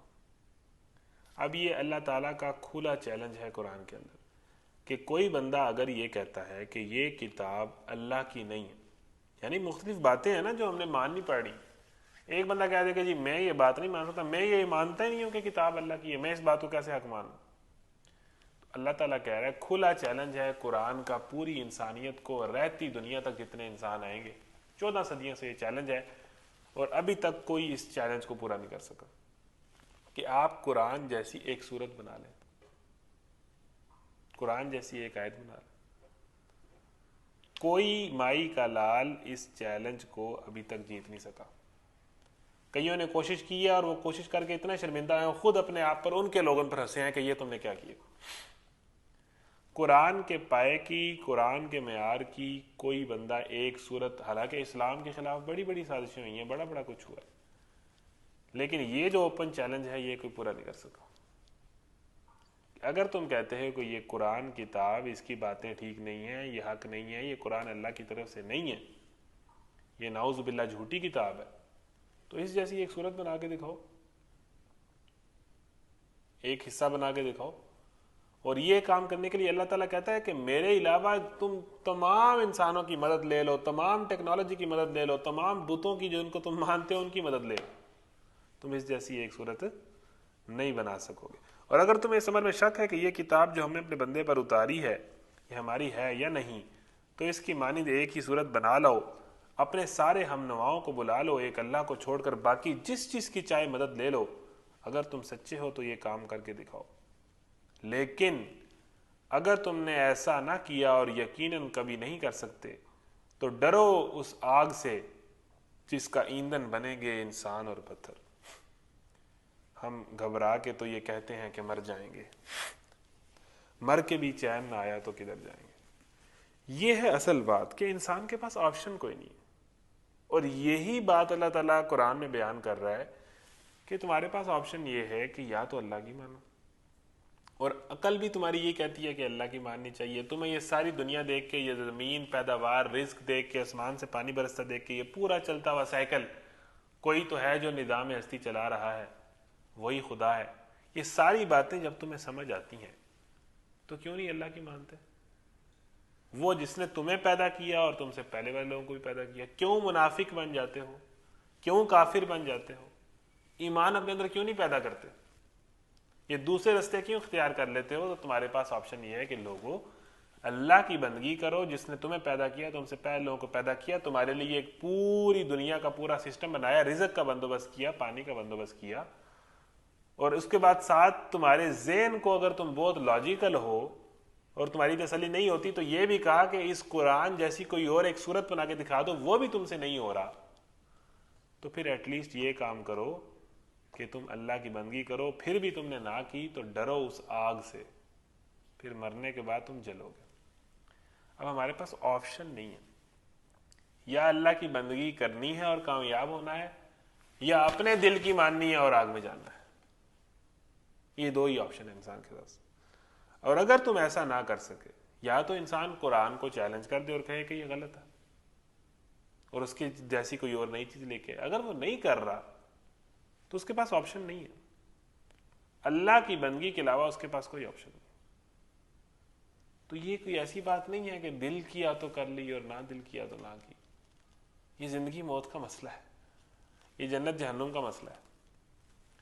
تو ڈرو اس آگ سے اگر تم ایسا نہ کر سکے اور یقیناً کبھی نہیں کر سکتے تو ڈرو اس آگ سے جس کا ایندھن بنیں گے انسان اور پتھر، جو مہیا کی گئی ہے منکرین حق کے لیے۔ اور اے پیغمبر، جو لوگ اس کتاب پر ایمان لے آئیں اور اس کے مطابق اپنا عمل درست کر لیں، انہیں خوشخبری دے دو کہ ان کے لیے ایسے باغ ہیں جن کے نیچے نہریں بہتی ہوں گی، ان باغوں کے پھل صورت میں دنیا کے پھلوں سے ملتے جلتے ہوں گے۔ جب کوئی پھل انہیں کھانے کو دیا جائے گا تو وہ کہیں گے کہ ایسے ہی پھل اس سے پہلے دنیا میں بھی ہم کو دیے جاتے ہیں۔ ان کے لیے وہاں پاکیزہ بیویاں ہوں گی اور وہ وہاں ہمیشہ رہیں گے۔ اچھا دیکھیں، اللہ تعالیٰ جب بھی عذاب کا ذکر کرتا ہے نا تو اللہ تعالیٰ اتنا رحیم ہے کہ ساتھ ہی رحمت کا ذکر کرتا ہے کہ میرا بندہ پریشان نہ ہو جائے۔ جہاں جہاں آپ کو قرآن کے اندر عذاب کی بات آئے گی نا، دوزخ کی بات آئے گی، تو وہیں جنت کا بھی ساتھ ذکر آ جائے گا۔ تو اللہ تعالیٰ کہہ رہا ہے کہ یہ عذاب کی باتیں سن کے میرے بندے ڈر نہ جائیں، ساتھ ہی کہتا ہے کہ اگر یہ ایمان لیں، اگر یہ میرے بندے جنہوں نے جو بھی گناہ کیا ہے، جو منافقت کرتے رہے ہیں، جو کفر میں مبتلا رہے ہیں، جو ایمان کی روش پہ نہیں رہے، اگر اب بھی یہ قرآن سن کے، آج کی کلاس سن کے اگر یہ ایمان لے آتے ہیں تو کیا ہوگا؟ نمبر 2، اپنا عمل درست کر لیتے ہیں، یہ نہیں جی ایمان لیں، لا الہ الا اللہ محمد رسول اللہ، جی کلمہ پڑھ لیا جی باتیں ٹھیک ہیں۔ دوسری شرط ہے اپنے آپ کو بھی ٹھیک کرنا ہے بھائی، عمل، جہاں جہاں ایمان کا ذکر ہے وہاں وہاں عمل کا ذکر ہے، اور اپنا عمل درست کر لیں تو انہیں خوشخبری دے دو کہ ان کے لیے ایسے باغ ہیں جن کے نیچے نہریں بہتی ہیں۔ اچھا، اب جنت کا جو کانسیپٹ ہے وہ تو موجود ہے کہ اللہ کی بندگی کے نتیجے میں جو ریوارڈ ملنے والا ہے وہ تو انسان اس کا گمان بھی نہیں کر سکتا۔ ایسے باغ ہیں جن کے نیچے نہریں بہتی ہوں گی، مطلب کہ یہ فینٹسیز ہیں جو انسان کر سکتا ہے، مطلب یہ انسان بس سوچ ہی سکتا ہے۔ اور جنت کے متعلق آتا ہے کہ جنت تو ایسی چیز ہے کہ جس کو کسی نہ ذہن نے سوچا، نہ کان نے سنا، نہ کسی آنکھ نے دیکھا، مطلب انسان کی پرسیپشن سے بھی اوپر کی کوئی دنیا ہے۔ جتنا اچھا آپ سوچ سکتے ہیں نا، جتنا کمال آپ کوئی چیز ذہن میں تخلیق کر سکتے ہیں، جنت اس سے کئی گنا آگے کی چیز۔ تو ان کے لیے ایسے باغ ہوں گے اگر یہ ایمان لیں، اگر یہ اللہ کی بندگی کا راستہ اختیار کر لیں۔ سارے انسانوں میں سے کوئی بھی، وہ کافر ہے، وہ منافق ہے، وہ کچھ بھی ہے، اگر وہ اس بات کو سن کے اللہ کی بندگی کی طرف آ جائے تو اللہ کہتا ہے کہ ان کے لیے باغ ہوں گے جن کے نیچے نہریں بہتی ہوں گی، ان کے لیے پاکیزہ بیوی ہوں گی۔ اچھا، یہی وہ چیز ہے جس کے لیے انسان لڑ رہا ہے، زمین کے لیے لڑ رہا ہے، پیسے کے لیے لڑ رہا ہے، عورت کے پیچھے گناہ کر رہا ہے، تو اللہ کہہ رہا ہے کہ یہ سب مل جائے گا، تھوڑا دیر صبر کر لو اور اللہ کی بندگی کر لو، وافر مقدار میں مل جائے گا، جتنا چاہو گے مل جائے گا۔ تو ان کو دنیاوی پھلوں کی طرح ان کی وہاں پر ضیافت کی جائے گی اور نعمتوں کا ذکر ہے۔ آگے چلتے ہیں۔ ہاں، اللہ اس سے ہرگز نہیں شرماتا کہ مچھر یا اس سے بھی حقیر تر کسی چیز کی تمثیلیں دے۔ جو لوگ حق بات کو قبول کرنے والے ہیں وہ انہی تمثیلوں کو دیکھ کر جان لیتے ہیں کہ یہ حق ہے اور جو ان کے رب ہی کی طرف سے آیا ہے، اور جو ماننے والے نہیں ہیں وہ انہیں سن کر کہنے لگتے ہیں کہ ایسی تمثیلوں سے اللہ کو کیا سروکار۔ اس طرح اللہ ایک ہی بات سے بہتوں کو گمراہی میں مبتلا کر دیتا ہے اور بہتوں کو راہ راست دکھا دیتا ہے، اور اس سے گمراہی میں وہ انہی کو مبتلا کرتا ہے جو فاسق ہیں، اللہ کے عہد کو مضبوط باندھ لینے کے بعد توڑ دیتے ہیں۔ اللہ نے جسے جوڑنے کا حکم دیا ہے اسے کاٹتے ہیں، اور زمین میں فساد برپا کرتے ہیں۔ حقیقت میں یہی لوگ نقصان اٹھانے والے ہیں۔ اچھا، ہوتا کیا تھا کہ کافر یہ اعتراض کرتے تھے کہ وہ اتنا بڑا اللہ کبھی مچھر کی مثال دیتا ہے، کبھی مکھی کی مثال دیتا ہے۔ تو اللہ نے یہاں پر کہا کہ اللہ مچھر کی مثال دینے سے نہیں شرماتا، اور جہاں تک بات مثال کی ہے، بات مثال کی ہے ہی نہیں۔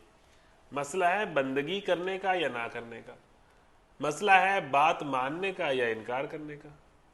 یہ جو تم باتیں نکالی جا رہے ہو اور عجیب جی ایسے پھیلا رہے کہ مچھر کی مثال کیوں دی ہے جی، مکھی کی مثال کیوں دی ہے، ایسے کیوں ہے جی، ایسے کیوں ہے، یہ جو لوگ سوال کرتے ہیں نا کہ اسلام کا یہ حکم ایسے کیوں ہے، ایسے، بھائی آپ کا سوال کرنا کام نہیں ہے، آپ کا کام فالو کرنا ہے۔ بینگ اے مسلم آپ کا کام فالو کرنا ہے، یہ نہیں کہ یہ ایسے کیوں ہے اور یہ میں یہ نہیں کر سکتا اور نہیں کر سکتی۔ یہ ایٹیٹیوڈ منافق کا ہو سکتا ہے، مومن کا نہیں ہو سکتا۔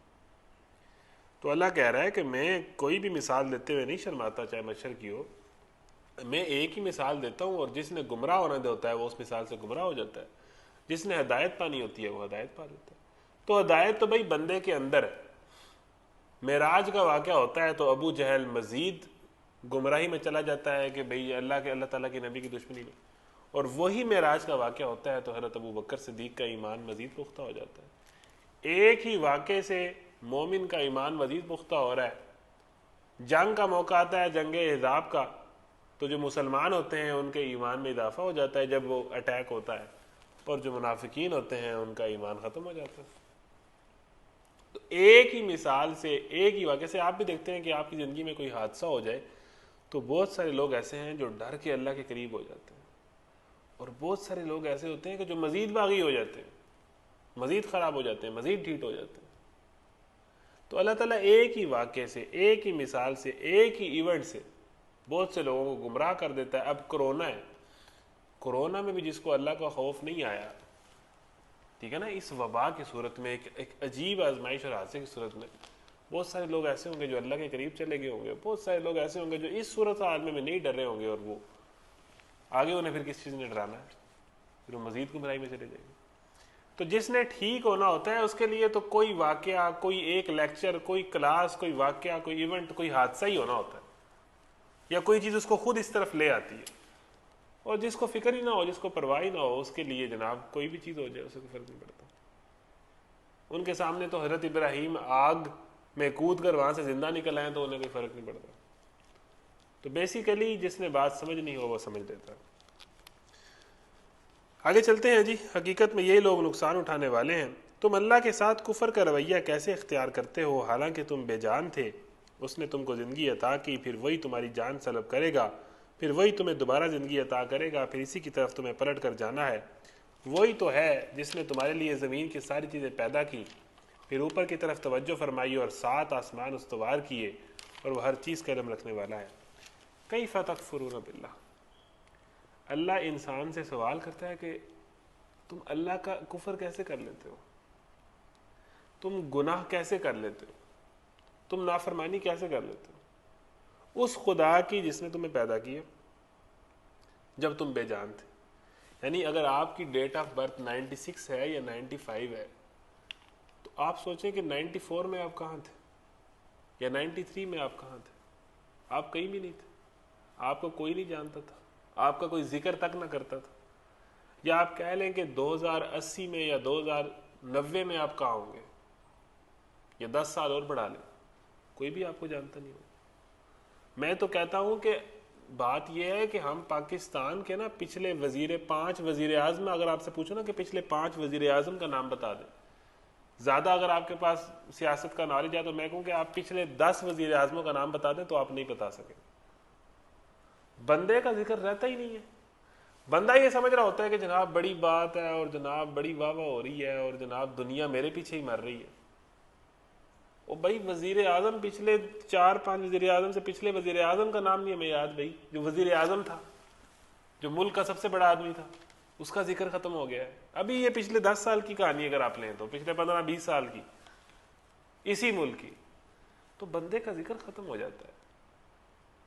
تو نہ پیدا ہونے سے پہلے بندہ کچھ ہوتا ہے, نہ پیدا ہونے کے بعد اپنی زندگی میں بھی بندہ کیا ہوتا ہے, کتنے لوگ اس کو جانتے ہوتے ہیں.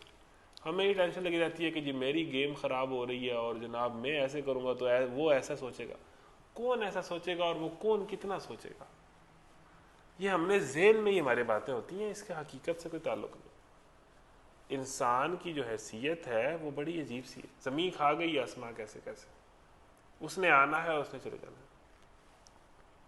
تو اللہ تعالیٰ کہتا ہے کہ تم نافرمانی میری کر کیسے لیتے ہو, تم بے حیائی کا کام کر کیسے لیتے ہو, تم نماز چھوڑ کیسے لیتے ہو. یہ سارے کام کہاں سے ہمت ملتی ہے کرنے کی؟ اس خدا کی نافرمانی کرنے کی کہ جس نے تمہیں پیدا کیا جب تم بے جان تھے, تمہیں کوئی جانتا بھی نہیں تھا. اور اس خدا کی نافرمانی کرنے کی جس نے تمہیں زندگی دی, پھر وہی تمہاری جان لے گا, پھر وہی تمہیں دوبارہ زندگی دے گا, اور پھر اسی کی طرف تمہیں پلٹ کر جانا ہے. جس خدا کو تم نے اپنی ساری رپورٹ دینی ہے اس کی نافرمانی کیسے کر لیتے, اور جس خدا کے تم پر اتنے زیادہ احسانات ہیں کہ زندگی دی, پیدا کیا, پالا پوسا, بڑا کیا, نعمتیں دی, سوچنے سمجھنے کی صلاحیت دی, جسم و جان دیا, تم نافرمانی کرتے ہوئے سوچتے نہیں ہو کہ میں کیا کر رہا ہوں, اور پھر اسی کی طرف تمہیں پلٹ کے جانا ہے. وہی تو ہے جس نے تمہارے لیے زمین کی ساری چیزیں پیدا کی, پھر اوپر کی طرف توجہ فرمائی, اور 7 آسمان استوار کیے, اور وہ ہر چیز کا علم رکھنے والا ہے. پھر ذرا اس وقت کا تصور کرو جب تمہارے رب نے فرشتوں سے کہا تھا کہ میں زمین میں ایک خلیفہ بنانے والا ہوں. اچھا, یہ ایک بہت دلچسپ واقعہ ہے جس کے لیے علیحدہ 1 گھنٹہ چاہیے, تو میں اس کی تفصیل یہاں بیان نہیں کروں گا. اس کے اوپر ایک ہمارا لیکچر ہوا تھا بڑا تفصیل کے ساتھ. اگر آپ اس کو سن لیں, اگر آپ قرآن کلاس کو زیادہ اچھے طریقے سے انڈرسٹینڈ کرنا چاہتے ہیں, کیونکہ یہ وہ واقعہ ہے کہ جس کو بڑی تفصیل سے سمجھنے کی کوشش کرنی چاہیے. ٹھیک ہے, تو میں یہ چاہوں گا کہ جو ریگولر اسٹوڈنٹ ہیں, میں نے ایک کیپشن میں ایک لنک دیا ہوا ہے, آپ اس لیکچر کو سنیں تو اس کے اندر آپ کو جو یہ والا واقعہ ہے آپ کو کافی اچھے انداز سے کلیئر ہو جائے گا. اب چونکہ ہم نے تیزی سے چلنا ہے تو اس کو میں مختصر تفصیل بیان کر کے آگے چلوں گا. اب اللہ تعالیٰ بتا رہا ہے تمام انسانوں کا ذکر کر کے کہ اس طرح کے انسان ہیں, پھر تمام انسانوں کو ایک ہی طرح دعوت دے کے کہ تم نے کرنا کہ اللہ کی بندگی کرو، اس اللہ کی بندگی کرو جس نے تمہیں پیدا کیا، جس نے تمہیں جناب بندگی کرنے اور نہ کرنے پہ ریوارڈ یا سزا دینی۔ پھر اس کے بعد اللہ تعالیٰ اس حکم میں کہتا ہے پھر ذرا اس وقت کا تصور کرو کہ تم انسان کو جب میں نے بنایا تھا۔ اب اللہ تعالیٰ بتا رہا ہے بیسیکلی کہ تمہیں بنایا کیوں۔ جب تمہارے رب نے فرشتوں سے کہا تھا کہ میں زمین میں خلیفہ بنانے والا ہوں، انہوں نے عرض کیا کیا آپ زمین میں کسی ایسے کو مقرر کرنے والے ہیں جو اس کے انتظام کو بگاڑ دے گا اور خون ریزیاں کرے گا؟ آپ کی حمدوں کے ساتھ تسبیح اور آپ کی تقدیس تو ہم کر ہی رہے ہیں۔ فرمایا میں جانتا ہوں جو کچھ تم نہیں جانتے۔ اس کے بعد اللہ نے آدم کو ساری چیزوں کے نام سکھائے، پھر انہیں فرشتوں کے سامنے پیش کیا اور فرمایا اگر تمہارا خیال صحیح ہے کہ کسی خلیفہ کے تقرر سے انتظام بگڑ جائے گا تو ذرا ان چیزوں کے نام بتاؤ۔ انہوں نے عرض کیا نقص سے پاک تو آپ ہی کی ذات ہے، ہم تو بس اتنا ہی علم رکھتے ہیں جتنا آپ نے ہم کو دے دیا ہے، حقیقت میں سب کچھ جاننے اور سمجھنے والا آپ کے سوا کوئی نہیں۔ پھر اللہ نے آدم سے کہا تمہیں ان چیزوں کے نام بتاؤ۔ جب اس نے ان کو اس سب کے نام بتا دیے تو اللہ نے فرمایا میں نے تم سے کہا نہ تھا کہ میں آسمانوں اور زمین کی وہ ساری حقیقتیں جانتا ہوں جو تم سے مخفی ہیں، جو کچھ تم ظاہر کرتے ہو وہ بھی مجھے معلوم ہے اور جو کچھ تم چھپاتے ہو اسے بھی میں جانتا ہوں۔ پھر جب ہم نے فرشتوں کو حکم دیا کہ آدم کے آگے جھک جاؤ تو سب جھک گئے مگر ابلیس نے انکار کر دیا، وہ اپنی بڑائی کے گھمنڈ میں پڑ گیا اور نافرمانوں میں شامل ہو گیا۔ پھر ہم نے آدم سے کہا کہ تم اور تمہاری بیوی دونوں جنت میں رہو اور یہاں بفراغت جو چاہو کھاؤ، مگر اس درخت کا رخ نہ کرنا ورنہ ظالموں میں شمار ہوگے۔ آخرکار شیطان نے ان دونوں کو اس درخت کی ترغیب دے کر ہمارے حکم کی پیروی سے ہٹا دیا اور انہیں اس حالت سے نکلوا کر چھوڑا جس میں وہ تھے۔ ہم نے حکم دیا کہ اب تم سب یہاں سے اتر جاؤ، تم ایک دوسرے کے دشمن ہو اور تمہیں ایک خاص وقت تک زمین میں ٹھہرنا اور وہیں گزر بسر کرنا ہے۔ اس وقت آدم نے اپنے رب سے چند کلمات سیکھ کر توبہ کی جس کو اس کے رب نے قبول کر لیا کیونکہ وہ بڑا معاف کرنے والا اور رحم فرمانے والا ہے۔ ہم نے کہا کہ تم سب یہاں سے اتر جاؤ، پھر جو میری طرف سے کوئی ہدایت تمہارے پاس پہنچے تو جو لوگ میری اس ہدایت کی پیروی کریں گے ان کے لیے کسی خوف اور رنج کا موقع نہ ہوگا، اور جو اس کو قبول کرنے سے انکار کریں گے اور ہماری آیات کو جھٹلائیں گے وہ آگ میں جانے والے ہیں جہاں وہ ہمیشہ رہیں گے۔ اب انسانیت کی تخلیق کا واقعہ ہے، اس کا آغاز کرتے ہیں۔ تخلیق کا انسانیت کا جو یہ واقعہ ہے نا، یہ واقعہ ہمیں قرآن سے پتہ چلا ہے۔ یہ کسی جناب ڈائناسور کے ڈھانچے اور کسی فاسل کے اندر ہمیں یہ کہانی نہیں ملے گی۔ زمین کو کھود کھود کے اندر سے پرانے زمانے کی باقیات نکال کر ہم انسان اس نتیجے پہ نہیں پہنچ سکتا۔ انسان کی تخلیق کہاں سے ہوئی تھی، کیسے ہوئی تھی، یہ ہمیں قرآن نے بتایا ہے۔ سائنسدان تحقیق کرتے رہے اور وہ جناب زمین کی باقیات میں ڈھونڈتے رہے کہ جی ہم شاید بندر سے بنے تھے اور ایسے بنے تھے اور ایسے بنے تھے اور یوں ہمارا سٹارٹ ہوا تھا۔ تو یہ انسان کی اپنی سوچ ہے بھائی، اور وہ طرح طرح کی جناب ہوا میں تیر چلاتا رہتا ہے۔ اللہ نے بتا دیا ہے، اور یہ اس کی ایک ہی سورس ہے قرآن، کہ انسانیت کا آغاز کس طرح ہوا تھا۔ اللہ فرماتا ہے، اب اس واقعے کو آپ کے سامنے بیان کر دیتا ہوں، کہ ڈھیروں فرشتے جو اللہ تعالیٰ کی کائنات کو چلا رہے ہیں، اس کے حکم کی پابندی کر رہے ہیں، اس کی تسبیح کر رہے ہیں۔ آگے کیا ہوتا ہے کہ اللہ تعالیٰ ایک دن فرشتوں کے سامنے ذکر کرتا ہے کہ میں زمین کے اندر اپنا ایک خلیفہ بنانے والا ہوں۔ زمین کے اندر اللہ اپنا ایک نائب بنانے والا ہے۔ یہ ہے انسان کی حیثیت کہ انسان اللہ کا خلیفہ ہے۔ خلیفہ وہ ہوتا ہے، نائب وہ ہوتا ہے کہ جس کے اوپر کوئی جو اس کا ناظم ہوتا ہے اسے کچھ اختیارات دے دیتا ہے اور کہتا ہے کہ یہ اختیارات تمہیں میں نے دیے ہیں اور تم نے ان کو جو ہے لاگو کرنا ہے۔ تو وہ جو نائب ہوتا ہے اس کے پاس جو اختیارات ہوتے ہیں اس کے اپنے نہیں ہوتے، اس کی جو پوزیشن ہوتی ہے اس کی اپنی نہیں ہوتی، وہ اس کو دی ہوتی ہے اس کے مالک نے، اور اس کا کام یہ ہوتا ہے کہ اس کی جو پالیسی ہے اس کو امپلیمنٹ کرنا ہے۔ یعنی ایک بندہ فلانے ضلع کے اندر فلانی حکومت کا نمائندہ ہے، تو فلانی حکومت نے اس کو فلانے مقام پر کچھ اختیارات تفویض کیے ہیں جس نے اس کو امپلیمنٹ کرنا ہے، اور اس کا کوئی کام نہیں، اس کا کام ہی وہ ہے، وہ ان کا نمائندہ ہے۔ تو اللہ کا نمائندہ ہے بیسیکلی انسان اس دنیا میں، اور اللہ نے اس کو جو کام سونپے ہیں اس نے اس کو امپلیمنٹ کرنا ہے، اس نظام کو امپلیمنٹ کرنا ہے جو اللہ تعالیٰ نے، اس قانون کو امپلیمنٹ کرنا ہے، ان تعلیمات کو لاگو کرنا ہے جو اللہ تعالیٰ نے دی ہیں اس کو. تو انسان بیسیکلی کوئی بندہ کسی وزیر کا پی اے بن جائے یا سیکٹری بن جائے تو وہ بندہ تو بھائی بہت بڑا بندہ ہوتا ہے. وہ بندہ بننے کے لیے تو لوگ مرتے ہیں. ایک بندہ وزیر اعظم کا سیکٹری بن جائے, اچھا پھر جو بندہ اتنی بڑی پوسٹ پہ چلا جائے پھر وہ ایک تو لفٹ بھی نہیں کراتا, اس سے ملنا مشکل ہو جاتا ہے, دوسرا وہ بہت سارے کام نہیں کرتا کہ وہ کہتا ہے کہ میرا یہ لیول نہیں. وزیر اعظم کا سیکٹری ہوتے ہوئے میں یہ کام کروں, نہیں. وزیر اعظم کا سیکٹری ہوتے ہوئے میں یہ کام کروں, نہیں. اس کا ایک خاص لیول بن جاتا ہے. انسان کی حیثیت اللہ تعالیٰ کے خلیفہ کی ہے. اب انسان کی اتنی بڑی حیثیت ہے کہ وہ پوری کائنات کے بادشاہ کا نائب ہے اور ٹک ٹاک پہ ناچ رہا ہے. انسٹاگرام پہ جناب وہ صبح سے لے کے رات تک جو ہے وہ گند دیکھ رہے ہیں. آپ اپنی حیثیت تو دیکھیں کہ آپ کیا ہیں اور ہم کیا کر رہے ہیں. ہمیں کتنا بڑا مقام اللہ نے دیا ہے اور کتنی بڑی ہمیں عہدہ اللہ نے دے کے اس دنیا میں بھیجا ہے, اور ہم کر کیا رہے ہیں. کتنا بڑا ظلم ہے جو ہم اپنی ذمہ داری کے ساتھ کر رہے ہیں کہ انسان جب گناہ کرتا ہے تو وہ اپنے مقام سے اور اپنی پوزیشن سے ایک بہت ہی گری ہوئی چیز کرتا ہے, اس کو سوٹ ہی نہیں کرتے. انسان کو گناہ اس کے شیان شان ہی نہیں ہے. تو اللہ تعالیٰ نے فرشتوں کو کہا کہ میں زمین میں اپنا ایک نائب بنا رہا ہوں, اسے کچھ اختیارات دے رہا ہوں. فرشتوں نے فوراً سوال کیا کہ اے اللہ کہ آپ کی تسبیح کرنے کے لیے لاکھوں کروڑوں اربوں فرشتے موجود ہیں اور آپ ہی اس کائنات کے مالک کل ہیں, تو آپ ایک ایسی مخلوق کیوں بنا رہے ہیں اور اس کو اختیارات کیوں دے رہے ہیں کہ سارے اختیارات ہی آپ کے ہیں, تو کسی اور مخلوق کو آپ کیوں اختیارات دے رہے ہیں. مطلب آپ کی خدائی کے اندر کوئی جو ہے خدائی کے اندر مطلب کوئی وہ پرابلم کر دے گا یا آپ کی نافرمانی کر دے گا, تو آپ ایک اور مخلوق کو خود اختیارات کیوں دے رہے ہیں. تو اللہ نے کہا کہ جو میں جانتا ہوں وہ تم نہیں جانتے. فرشتوں نے ساتھ یہ بھی بات کی کہ ہم آپ کی تسبیح کر رہے ہیں تو کوئی اور کسی اور کی کیا ضرورت ہے.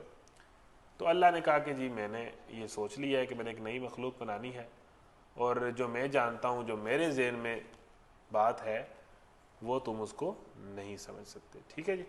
تو آگے اب اللہ تعالیٰ نے آدم کی تخلیق کر دی, مٹی سے اس کو آدم کو بنا دیا. اب جب آدم کو بنایا تو فرشتوں کو کہا کہ اس کو سجدہ کریں. اس سے پہلے ایک امتحان لیا کہ فرشتوں کو کہا کہ تم ان چیزوں کے نام بتاؤ, اور آدم سے بھی وہی سوال پوچھا. فرشتے نام بتا سکے, حضرت آدم نے ان چیزوں کے جواب بتا دیے. اب اس کو ڈیٹیل میں سمجھنے کے لیے میں پھر وہی بات کہہ رہا ہوں کہ آپ اس لیکچر کو جو میں نے کیپشن میں دیا ہوا ہے اس لنک کو لازمی سنیں. یہ واقعہ بہت مزے کا ہے اور یہ بہت سارے کنسیپٹس کلیئر کرتا ہے. تو جو ریگولر اسٹوڈنٹ ہیں وہ لازمی لیکچر کو سنیں. حضرت آدم نے ان چیزوں کے نام بتا دیے, تو اس علم کی بنیاد پہ حضرت آدم کو فوقیت ہوگی, اور اللہ تعالیٰ نے کہا جی آپ حضرت آدم کو سجدہ کریں. فرشتے اور ساتھ جن تھے ان کو بھی کہا, جو تمام مخلوقات تھی ان سب کو کہا کہ آدم کو سجدہ کریں.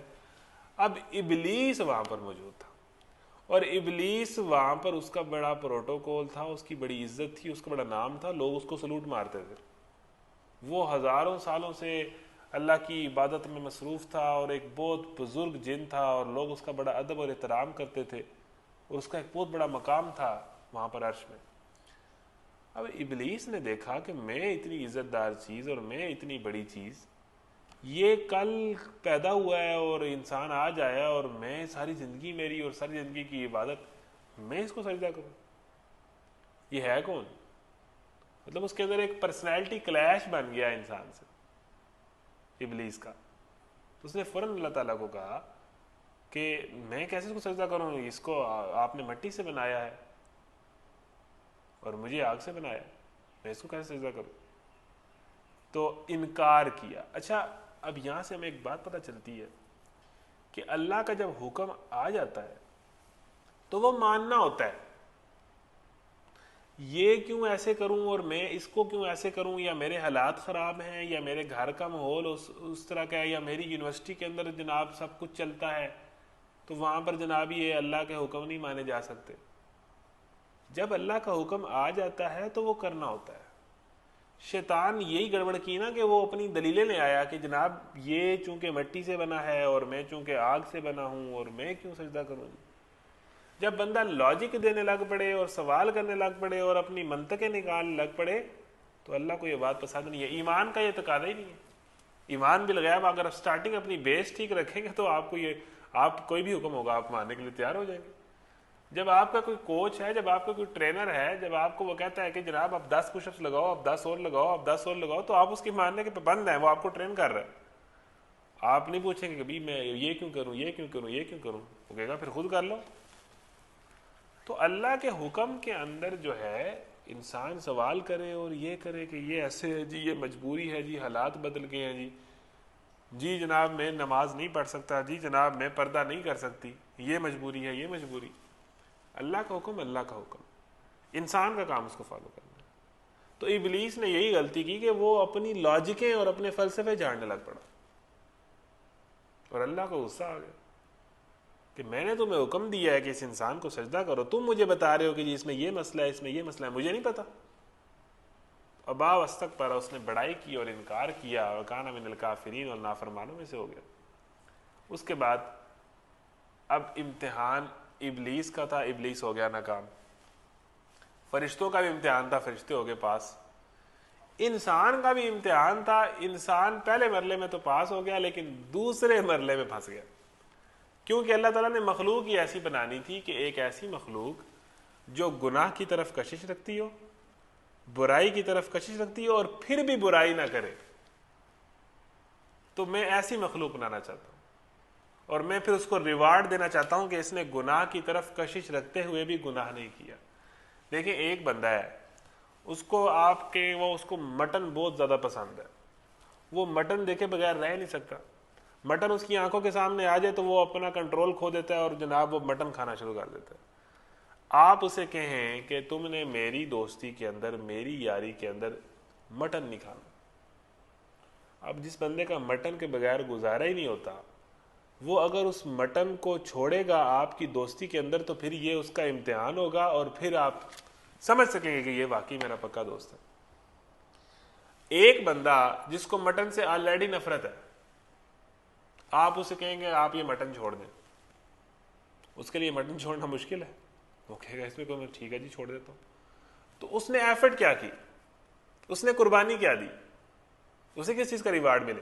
تو فرشتوں کا معاملہ یہ ہے کہ فرشتے ایک کہہ لیں کہ مشین ہیں یا روبوٹ ہیں جنہوں نے اللہ کے حکم کی فرما برداری کرنی ہے, اور جن کی گناہ کی طرف کوئی کشش نہیں ہے.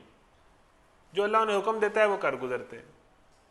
انسان کا معاملہ ہو رہا ہے, انسان سوچتا سمجھتا ہے, چیزوں کو اینالائز کرتا ہے, اس کے اندر گناہ کی طرف کشش بھی ہے, اور گناہ کا اختیار بھی اللہ نے اس کو دیا ہے. پھر اللہ نے کہا ہے کہ میں ایک انسان کو پیدا کروں گا, اسے ٹھیک اور غلط بتاؤں گا, اور غلط کے اندر بہت زیادہ کشش رکھوں گا, اور پھر جب وہ غلط نہیں کرے گا تو میں اسے جنت دوں گا. ایک ایسی مخلوق اللہ تعالیٰ بنانا چاہ رہا تھا, اور یہ اللہ تعالیٰ کی حکمت تھی. تو اسی طرح معاملہ شیطان کا بھی ہے کہ شیطان فرشتہ نہیں تھا. اگر وہ فرشتہ ہوتا تو وہ نافرمانی نہ کرتا. فرشتہ نافرمانی کر ہی نہیں سکتا. شیطان جن ہے, فرشتے نور سے بنے ہیں اور جن آگ سے بنے ہیں, انسان مٹی سے بنا. تو شیطان نے انکار کیا تو اللہ تعالیٰ نے کہا کہ ابا واستکبر وکان من الکافرین. اللہ تعالیٰ نے کہا بات نہیں مانی, ساری زندگی کی عبادت چلی گئی, بات نہیں مانی, انکار کیا, بدتمیزی کی, گستاخی کی, بات ختم ہو گئی. ابا واستکبر وکان من الکافرین. پھر آگے اللہ تعالیٰ نے حضرت آدم کو کہا کہ اب اس جنت میں بافراغت حضرت آدم اور حوا کو کھائیں پئیں. اب باری ہے انسان کے امتحان کی. جو پیچھے امتحان ہوا تھا وہ فرشتوں اور شیطان کا تھا. فرشتے پاس ہو گئے, شیطان فیل ہو گئے, اور انسان کی سپیریورٹی جو ہے وہ واضح ہوگی کہ بھئی اس مخلوق کے اندر بڑی صلاحیتیں ہیں, اس نے ان چیزوں کے نام بتا دیے ہیں, اس کو اینالائز کر کے فرشتے نہیں کر سکے وہ. تو انسان نے علم کی بنیاد پر سپیریورٹی اس کی ظاہر ہوگی, اس کو سجدہ کیا. اب انسان کی باری, اب انسان کی کمزوری والا معاملہ آ رہا ہے. اب اللہ تعالیٰ نے یہ چیز کرنی تھی, اور اس کے بعد ایک بہت بڑی دنیا کا آغاز کرنا تھا, اور یہ دنیا کا آغاز ہوا کہ حضرت آدم کو کہا کہ اس جنت میں بافراغت پھریں, کھائیں پئیں, لیکن وہ ایک فلانا درخت ہے اس کا پھل آپ نے نہیں کھانا. اب یہاں سے شروع ہوا انسان کا امتحان. اور آپ کو پتہ ہے کہ انسان کا مسئلہ یہ ہے کہ جس چیز سے اس کو روکا جائے وہ اسی چیز کی طرف جاتا ہے. یہ انسان کا مسئلہ ہے. وہ کہتا ہے اس میں ایسا کیا ہے, اسے تجسس ہوتا ہے. اور یہ انسان کی سائیکالوجی ہے, اور یہی سائیکالوجی جو ہے انسان کو بناتے ہوئے اللہ تعالیٰ نے تمام انسانوں کو بتا دی کہ یہ غلط ہے, اور اس غلط کے اندر تمہاری کشش ہوگی, لیکن میں بتا رہا ہوں یہ غلط ہے. اگر میرے سچے بندے ہو تو یہ نہیں کرنا، جنت تمہاری منتظر ہے. یہی ساری کہانی ہے، یہی سارا معاملہ ہے.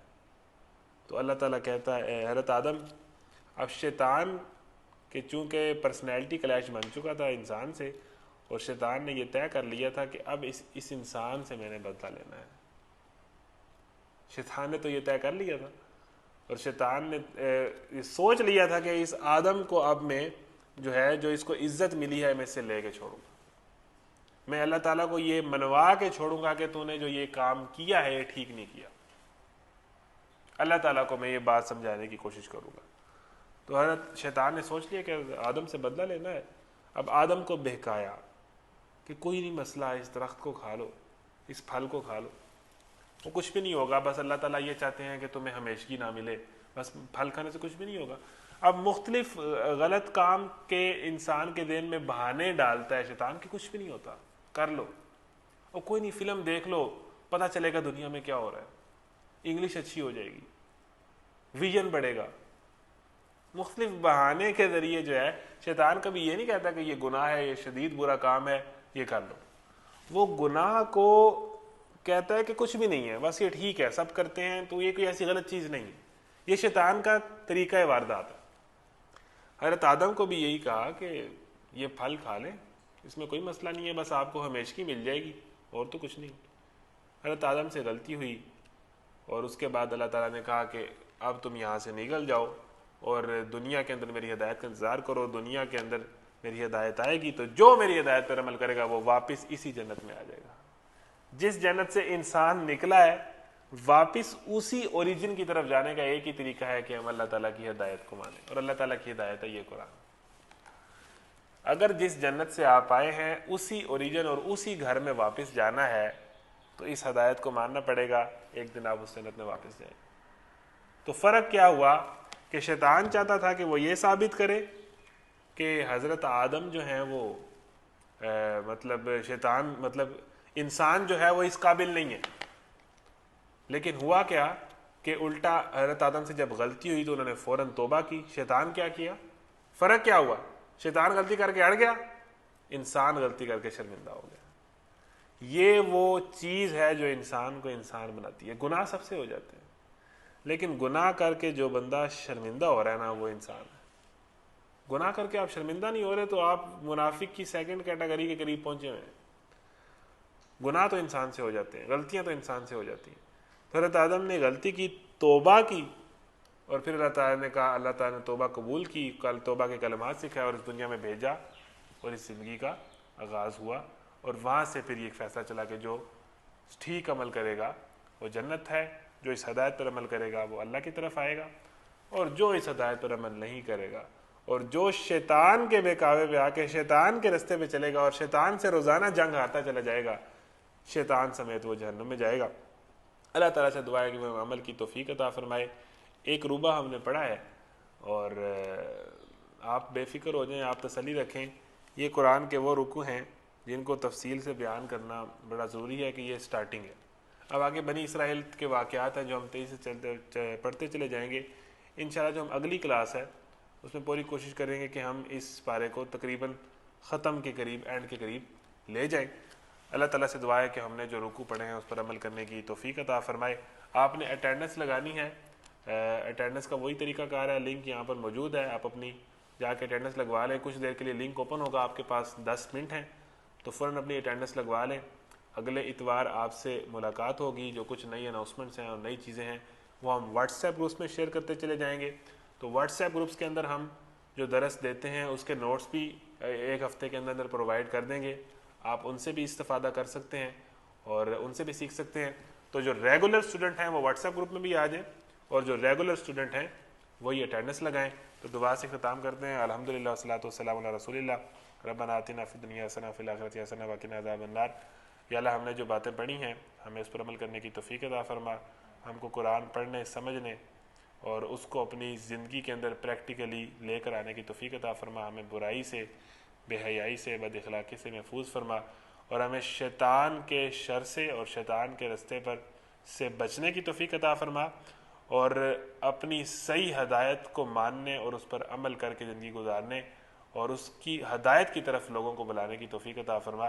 ربنا تقبل منا انك انت السميع العليم وتب علينا انك انت التواب الرحيم. وصلی اللہ تعالی علی خیر خلقہ محمد وعلی آلہ وصحبہ اجمعین برحمتک یا ارحم